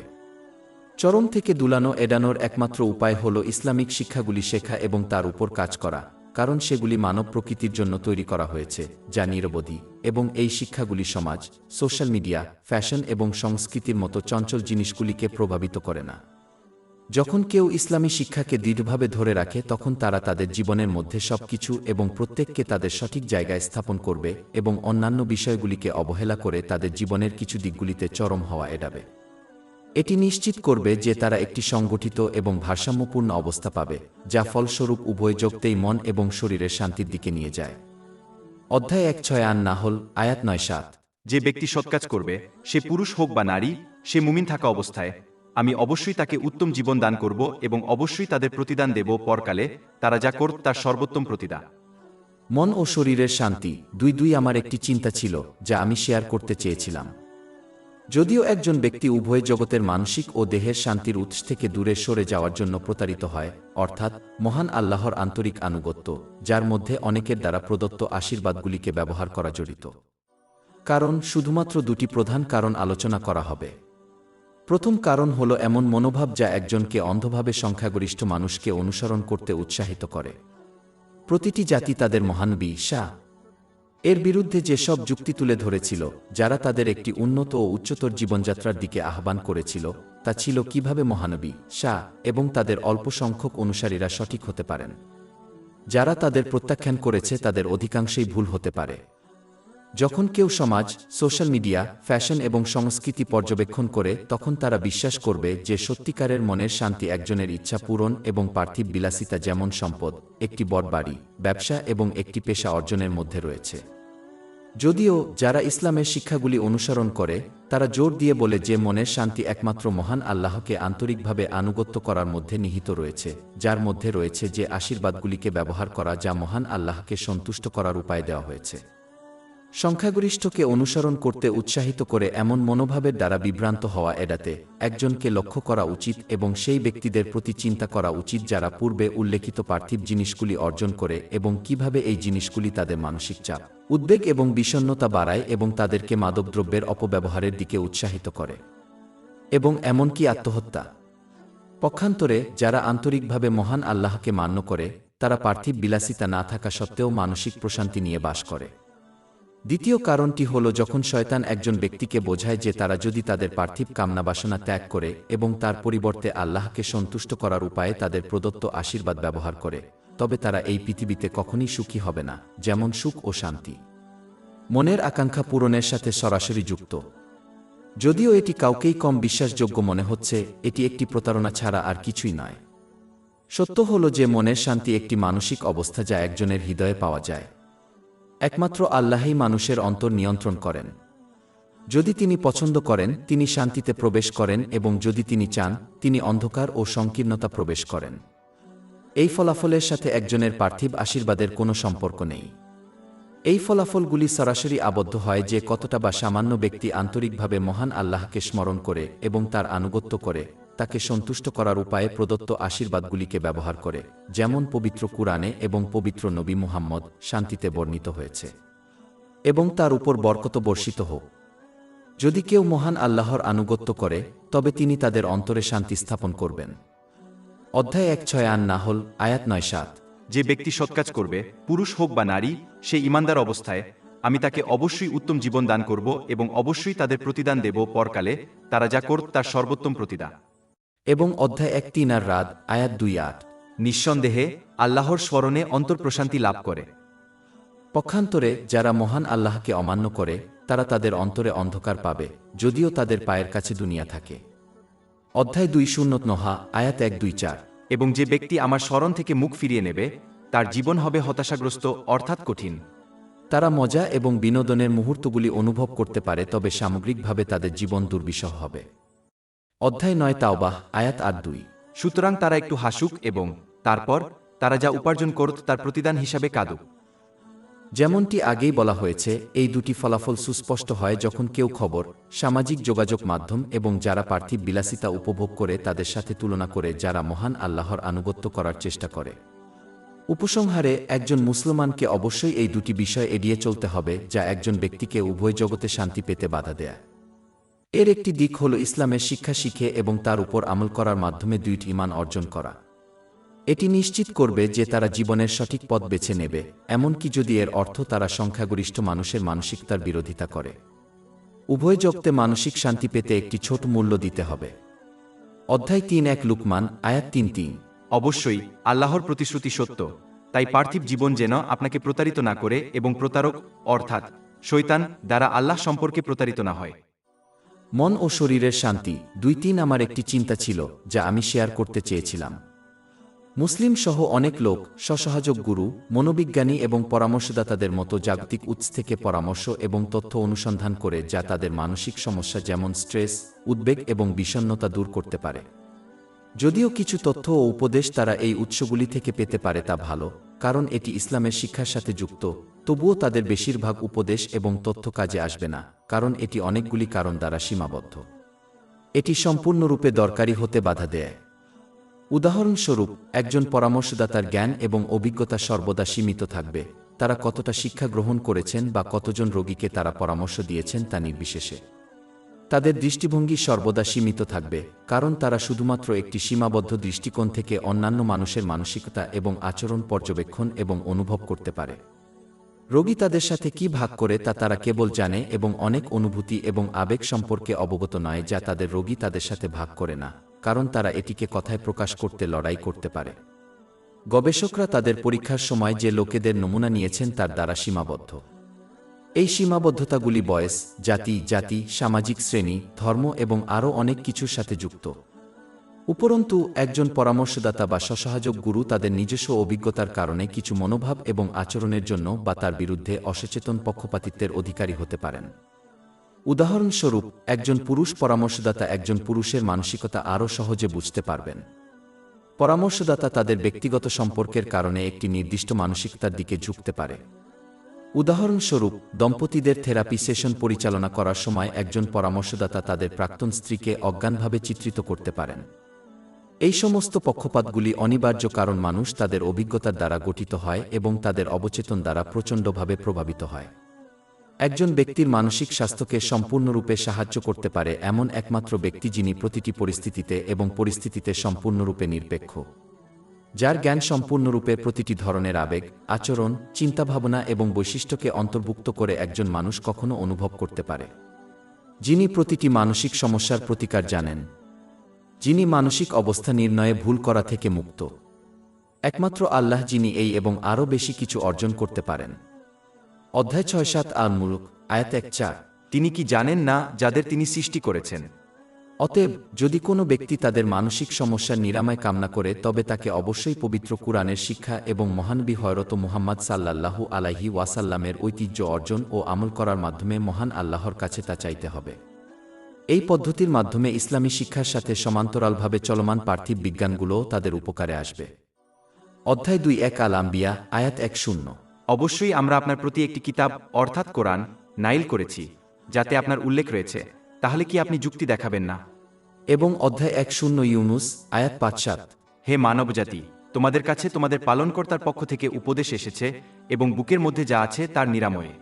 মন ও শরীরের শান্তি ২-৪ আমার একটি চিন্তা ছিল যা আমি শেয়ার করতে চেয়েছিলাম। যখনই কেউ বস্তুজগতের বৈধ বিলাসিতা উপভোগ করার লক্ষ্য রাখে তারা সর্বদা লক্ষ্য করবে কিভাবে এটি তাদের হৃদয়ে যে মাধুর্য তৈরি করে তা অত্যন্ত দ্রুত অদৃশ্য হয়ে যায়। উদাহরণস্বরূপ, যখন কেউ ছুটি থেকে ফিরে আসে, ছুটির অভিজ্ঞতার মাধুর্য দ্রুত অদৃশ্য হয়ে যায় এবং তাই তারা সেই মাধুর্য পুনরায় অনুভব করার জন্য পরবর্তী ছুটির পরিকল্পনা করতে শুরু করে। যখন কেউ একটি ফিল্ম বা টেলিভিশন শো দেখা শেষ করে, অনুভব করা মাধুর্যটি দ্রুত অদৃশ্য হয়ে যায় এবং ফলস্বরূপ তারা আবার মাধুর্য পুনরায় অনুভব করার জন্য অন্য কিছু দেখতে চায়।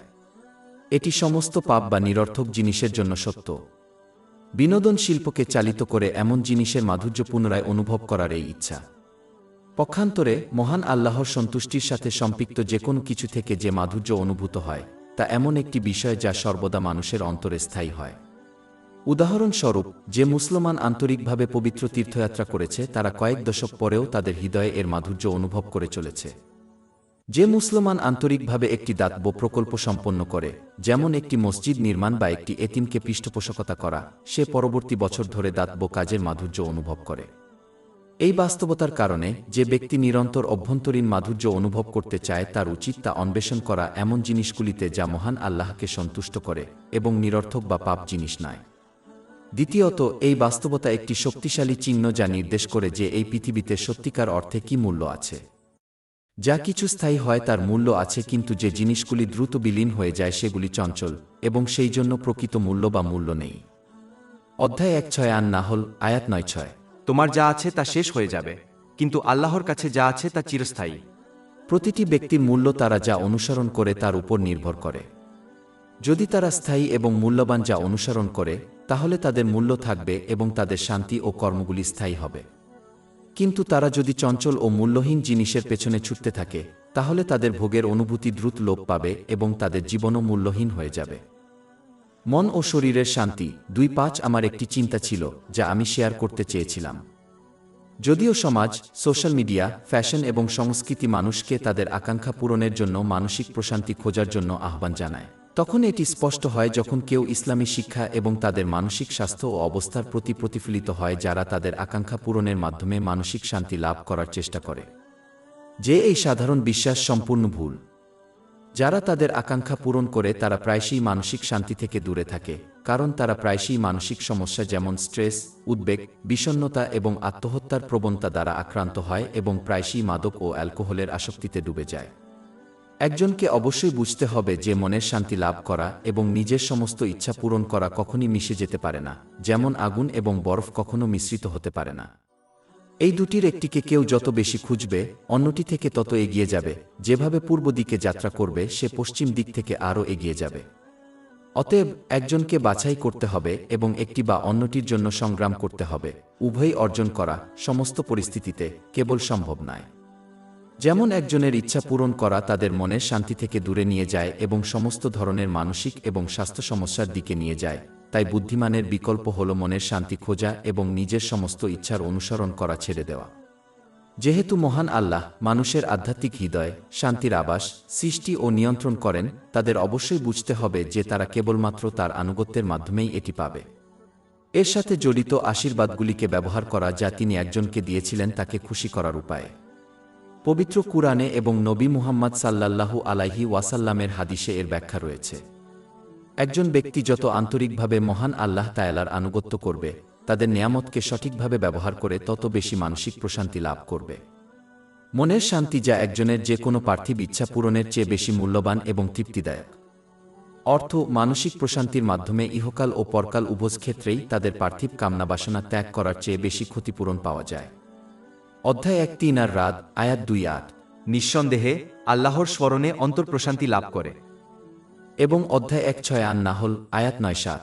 যে ব্যক্তি সৎকাজ করবে, সে পুরুষ হোক বা নারী, সে মুমিন থাকা অবস্থায়, আমি অবশ্যই তাকে উত্তম জীবন দান করব এবং অবশ্যই তাদের প্রতিদান দেব পরকালে, তারা যা করত তার সর্বোত্তম প্রতিদান।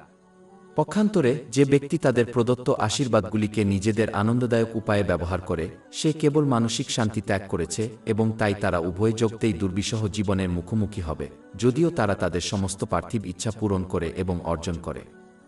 বিশ্বের অফার আছে সবকিছু। অধ্যায় 2:0 আয়াত 1-2-4। এবং যে আমার স্মরণ থেকে মুখ ফিরিয়ে নেবে, প্রকৃতপক্ষে তার একটি হতাশাগ্রস্ত অর্থাৎ কঠিন জীবন থাকবে এবং আমি তাকে কিয়ামতের দিন অন্ধ অবস্থায় একত্রিত করব। উপসংহারে একজনকে অবশ্যই বুঝতে হবে যে মানসিক শান্তি লাভ করা এবং নিজের সমস্ত জাগতিক ইচ্ছা পূরণ করা এই পৃথিবীতে একসাথে যুক্ত হতে পারে না।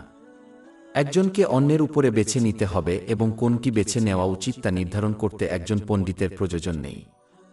মন ও শরীরের শান্তি 2:6 আমার একটি চিন্তা ছিল যা আমি শেয়ার করতে চেয়েছিলাম। যে সমস্ত মুসলিমরা বিশেষ পবিত্র স্থানগুলিতে ভ্রমণ করেন, যেমন মক্কা এবং মদিনা, তারা প্রায়শই বলে যে তারা সেখানে মানসিক এবং শরীরের অনেক শান্তি পান। যদিও পবিত্র স্থানগুলির সাথে মহান আল্লাহর সাথে একটি বিশেষ সংযোগ রয়েছে, তারা তার রহমতের একটি বৃহত্তর অংশ পায়, যা তাদের শান্তিপূর্ণ অবস্থার একটি কারণ কম নয়। আরেকটি গুরুত্বপূর্ণ কারণ হল সেখানে ভ্রমণকারী মুসলমানদের কর্ম।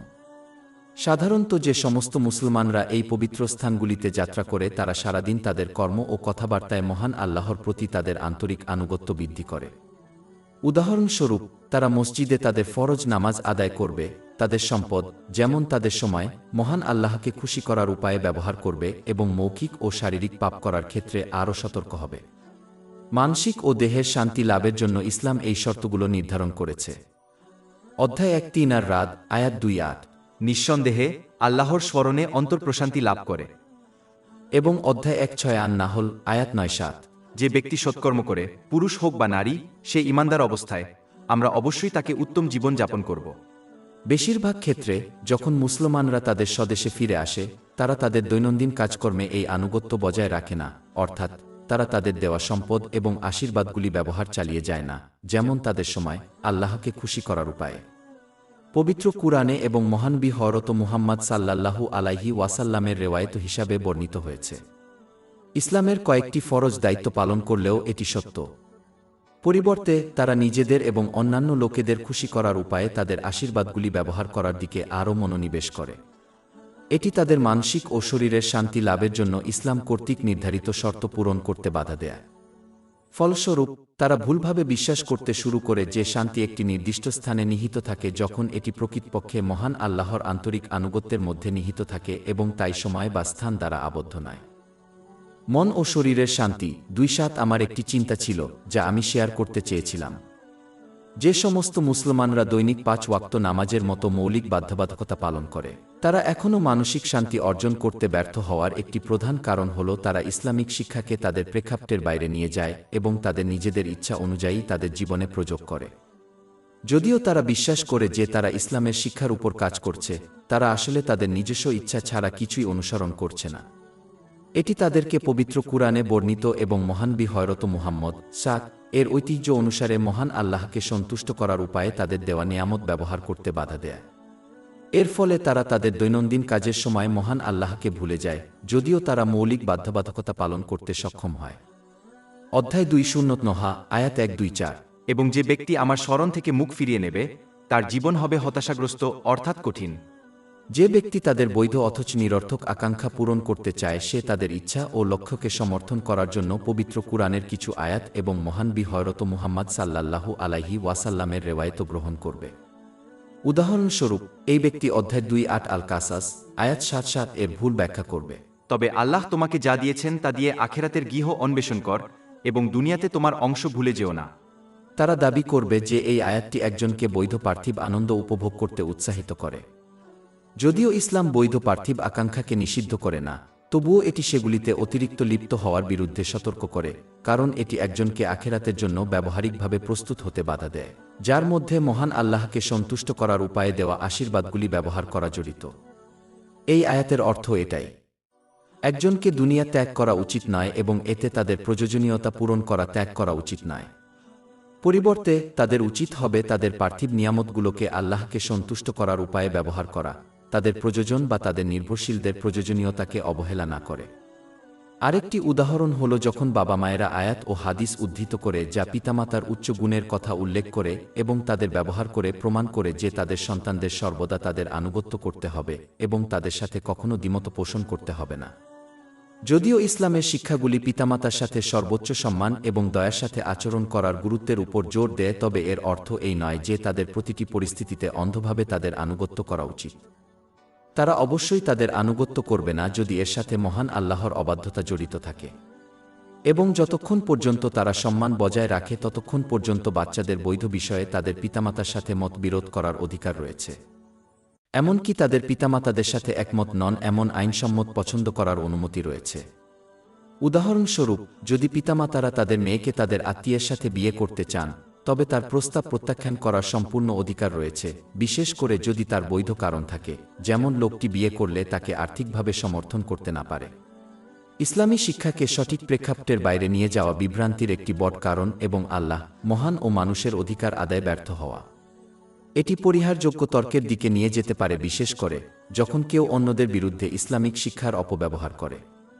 এর প্রতিকার হল সর্বাবস্থায় মহান আল্লাহকে সন্তুষ্ট করা এবং তারপর সঠিকভাবে ইসলামী জ্ঞান অর্জন ও তার উপর আমল করা, সর্বপ্রথম উত্তম নিয়ত গ্রহণ করা। এটি মহান আল্লাহ ও মানুষের অধিকার পূরণ এবং উভয় জগতে শান্তি ও সাফল্যের দিকে পরিচালিত করে। অধ্যায় 1-6 আন নাহল, আয়াত 9-7। যে ব্যক্তি সৎকাজ করবে, সে পুরুষ হোক বা নারী, সে মুমিন থাকা অবস্থায়, আমি অবশ্যই তাকে উত্তম জীবন দান করব এবং অবশ্যই তাদের প্রতিদান দেব পরকালে, তারা যা করত তার সর্বোত্তম প্রতিদান। মন ও শরীরের শান্তি 2:8 আমার একটি চিন্তা ছিল যা আমি শেয়ার করতে চেয়েছিলাম। ভ্রান্ত ধারণাগুলির মধ্যে একটি যা কেউ কেউ স্বীকার করেছে যে তারা আশা করে যে তারা যদি মহান আল্লাহর আনুগত্য করে তবে তারা এই পৃথিবীতে অসুবিধার সম্মুখীন হবে না। প্রথমত, মহান আল্লাহর আনুগত্য কয়েকটি বাধ্যতামূলক কর্তব্যের বাইরে চলে যায়, যেমন দৈনিক 5 ওয়াক্ত নামায়, এবং এতে উল্লেখ করা হয়েছে যে সমস্ত আশীর্বাদ আল্লাহকে সন্তুষ্ট করার উপায় দেওয়া হয়েছে। পবিত্র কুরআন এবং মহানবী হযরত মুহাম্মদ সাল্লাল্লাহু আলাইহি ওয়াসাল্লাম এর ঐতিহ্য যে এই পদ্ধতিতে আচরণ করবে তাকে উভয় জগতেই মন ও দেহের শান্তি দেওয়া হবে। অধ্যায় 1:6 আন-নাহল, আয়াত 9-7। যে ব্যক্তি সৎকাজ করবে, সে পুরুষ হোক বা নারী, সে মুমিন থাকা অবস্থায়, আমি অবশ্যই তাকে উত্তম জীবন দান করব এবং অবশ্যই তাদের প্রতিদান দেব পরকালে, তারা যা করত তার সর্বোত্তম প্রতিদান। এবং অধ্যায় 1:3 আর-রাদ, আয়াত 2-8। নিঃসন্দেহে আল্লাহর স্মরণে অন্তর্প্রশান্তি লাভ করে। তবে এর অর্থ এই নয় যে কেউ অসুবিধার আকারে পরীক্ষার মুখোমুখি হবেন না। এটা অবশ্যম্ভাবী, কারণ এটাই এই পৃথিবীতে বেঁচে থাকার উদ্দেশ্য। অধ্যায় 6-7 আল-মুলক, আয়াত 2। যিনি সৃষ্টি করেছেন মৃত্যু ও জীবন তোমাদের পরীক্ষা করার জন্য যে তোমাদের মধ্যে কে আমলে উত্তম। কিন্তু যে ব্যক্তি আন্তরিকভাবে মহান আল্লাহ তাআলার আনুগত্য করে তাকে মানসিক ও শরীরের প্রশান্তি দেওয়া হবে, এমনকি তারা অসুবিধার সম্মুখীন হলেও তাদেরকে কঠিন মোকাবেলা করার শক্তি প্রদান করা হবে, যাতে তারা সর্বদা মহান আল্লাহর প্রতি আনুগত্য বজায় রেখে মানসিক ও শারীরিকভাবে তা কাটিয়ে উঠতে পারে। এটি একটি রোগীর মতো যাকে চেতনানাশক করা হয়েছে যাতে তারা চিকিৎসা পদ্ধতির ব্যথা অনুভব না করে। পক্ষান্তরে যে ব্যক্তি মহান আল্লাহ তাআলার আনুগত্য করে না সেও অসুবিধার সম্মুখীন হবে, কিন্তু তাদের ক্ষেত্রে তাদের মানসিক বা শরীরের শান্তি দেওয়া হবে না। তাদের এটা কাটিয়ে ওঠার মানসিক বা শারীরিক শক্তি থাকবে না এবং ফলস্বরূপ তারা তাদের অবাধ্যতাকে তাদের অসুবিধার সাথে যুক্ত না করেই মহান আল্লাহর অবাধ্যতা করতে থাকবে। পরিবর্তে তারা অন্যায়ভাবে তাদের অসুবিধার কারণ জিনিস এবং মানুষ, যেমন তাদের আত্মীয় এবং বন্ধুদের উপর দোষারোপ করবে। এটি তাদের আরও সমস্যা সৃষ্টি করবে, কারণ তারা তাদের জীবন থেকে এই জিনিসগুলি সরিয়ে দেওয়ার চেষ্টা করবে। তারা বিনোদন, মাদক এবং অ্যালকোহলের মতো পার্থিব জিনিসের মাধ্যমে তাদের অসুবিধা থেকে বাঁচার চেষ্টা করবে, কিন্তু এই সব কিছু তাদের উদ্বেগ, মানসিক চাপ এবং বিষণ্ণতা বৃদ্ধি করবে মাত্র। এইভাবে তারা অন্ধকার এবং সংকীর্ণ জীবনযাপন করতে থাকবে, এমনকি তাদের পায়ের কাছে পৃথিবী থাকলেও। অধ্যায় 2:0 আয়াত 1-2-4। এবং যে ব্যক্তি আমার স্মরণ থেকে মুখ ফিরিয়ে নেবে তার জীবন হবে হতাশাগ্রস্ত, অর্থাৎ কঠিন। খবর এবং সোশ্যাল মিডিয়া পর্যবেক্ষণ করলে এই ফলাফলটি বেশ স্পষ্ট। উপসংহারে, প্রতিটি ব্যক্তি পরীক্ষা এবং অসুবিধার মুখোমুখি হবে, তবে তাদের পছন্দ এবং আচরণের মাধ্যমে তারা উভয় জগতেই মানসিক এবং দেহের শান্তি পাবে বা উভয় জগতেই একটি কঠিন এবং অন্ধকার জীবন পাবে। মন ও শরীরের শান্তি 2:9 আমার একটি চিন্তা ছিল যা আমি শেয়ার করতে চেয়েছিলাম। কিছু মুসলিম ভুলভাবে বিশ্বাস করে যে যতক্ষণ পর্যন্ত কিছু হালাল হয় কেউ যতটা খুশি ততটা করতে পারে। এই মনোভাব ইসলামী শিক্ষার পরিপন্থী, কারণ কিছু বৈধ হওয়ার অর্থ এই নয় যে এটিতে লিপ্ত হওয়া উচিত। জামে আত-তিরমিজি 2451 নম্বরে পাওয়া একটি হাদিসে মহানবী হযরত মুহাম্মদ উপদেশ দিয়েছেন যে একজন মুসলমান ততক্ষণ পর্যন্ত ধার্মিক হতে পারে না যতক্ষণ না তারা এমন কিছু এড়িয়ে চলে যা তাদের ধর্মের জন্য ক্ষতিকর নয়, যাতে সতর্কতা অবলম্বন করে যে এটি কিছুর দিকে নিয়ে যাবে যা ক্ষতিকর। উপরন্তু নিম্নোক্ত আয়াতটি স্পষ্ট করে দেয় যে নিজের কামনা বাসনা, এমনকি হালালের অনুসরণ করা বিপদগামী হতে পারে। অধ্যায় 3:8 আয়াত 2-6। এবং নিজের ইচ্ছার অনুসরণ করো না, কারণ এটি তোমাকে আল্লাহর পথ থেকে বিচ্যুত করবে। প্রকৃতপক্ষে যারা আল্লাহর পথ থেকে বিচ্যুত হয় তাদের জন্য কঠিন শাস্তি রয়েছে হিসাব দিবসকে ভুলে যাওয়ার কারণে। এই আয়াতে সেই কারণের রূপরেখা দেওয়া হয়েছে যে কেন হালাল সহ কামনা বাসনা ভ্রষ্টতার দিকে নিয়ে যায়। যখন কেউ তাদের জাগতিক হালাল কামনার অত্যধিক অনুসরণ করে, তখন তা তাদের কিয়ামতের জন্য কার্যত প্রস্তুতি থেকে বিভ্রান্ত করবে। এই প্রস্তুতির মধ্যে রয়েছে যে আশীর্বাদগুলিকে আল্লাহ তাআলার সন্তুষ্টির উপায়ে দেওয়া হয়েছে, যেমন পবিত্র কুরআনে এবং মহানবী হযরত মুহাম্মদ এর রেওয়ায়েতে বর্ণিত হয়েছে। একজনের আকাঙ্ক্ষা অনুসরণ করা সবসময় তাদের আশীর্বাদগুলিকে ভুলভাবে ব্যবহার করতে উৎসাহিত করবে, যার ফলে উভয় জগতেই সমস্যা দেখা দেয়। অধ্যায় 2:0 আয়াত 1-2-4, 1-2-6। এবং যে আমার স্মরণ থেকে মুখ ফিরিয়ে নেবে, প্রকৃতপক্ষে তার একটি হতাশাগ্রস্ত, অর্থাৎ কঠিন জীবন থাকবে এবং আমি তাকে কিয়ামতের দিন অন্ধ অবস্থায় একত্রিত করব। সে বলবে, হে আমার রব, কেন আপনি আমাকে অন্ধ করে তুলেছেন অথচ আমি একবার চক্ষুষ্মান ছিলাম? আল্লাহ বলবেন, এভাবে তোমার কাছে আমার নিদর্শনসমূহ এসেছিল এবং তুমি সেগুলিকে অর্থাৎ অবহেলা করে ভুলে গিয়েছিলে এবং এভাবেই আজ তোমাকে বিস্মিত করা হবে।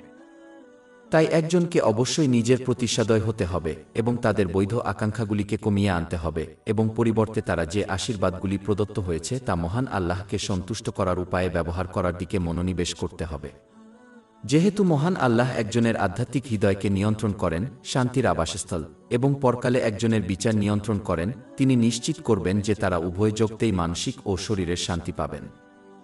অধ্যায় 1:6 নাহল, আয়াত 9-7। যে ব্যক্তি সৎকাজ করবে, সে পুরুষ হোক বা নারী, সে মুমিন থাকা অবস্থায়, আমি অবশ্যই তাকে উত্তম জীবন দান করব এবং অবশ্যই তাদের প্রতিদান দেব পরকালে, তারা যা করত তার সর্বোত্তম প্রতিদান। মন ও শরীরের শান্তি। 3:0 আমার একটি চিন্তা ছিল যা আমি শেয়ার করতে চেয়েছিলাম।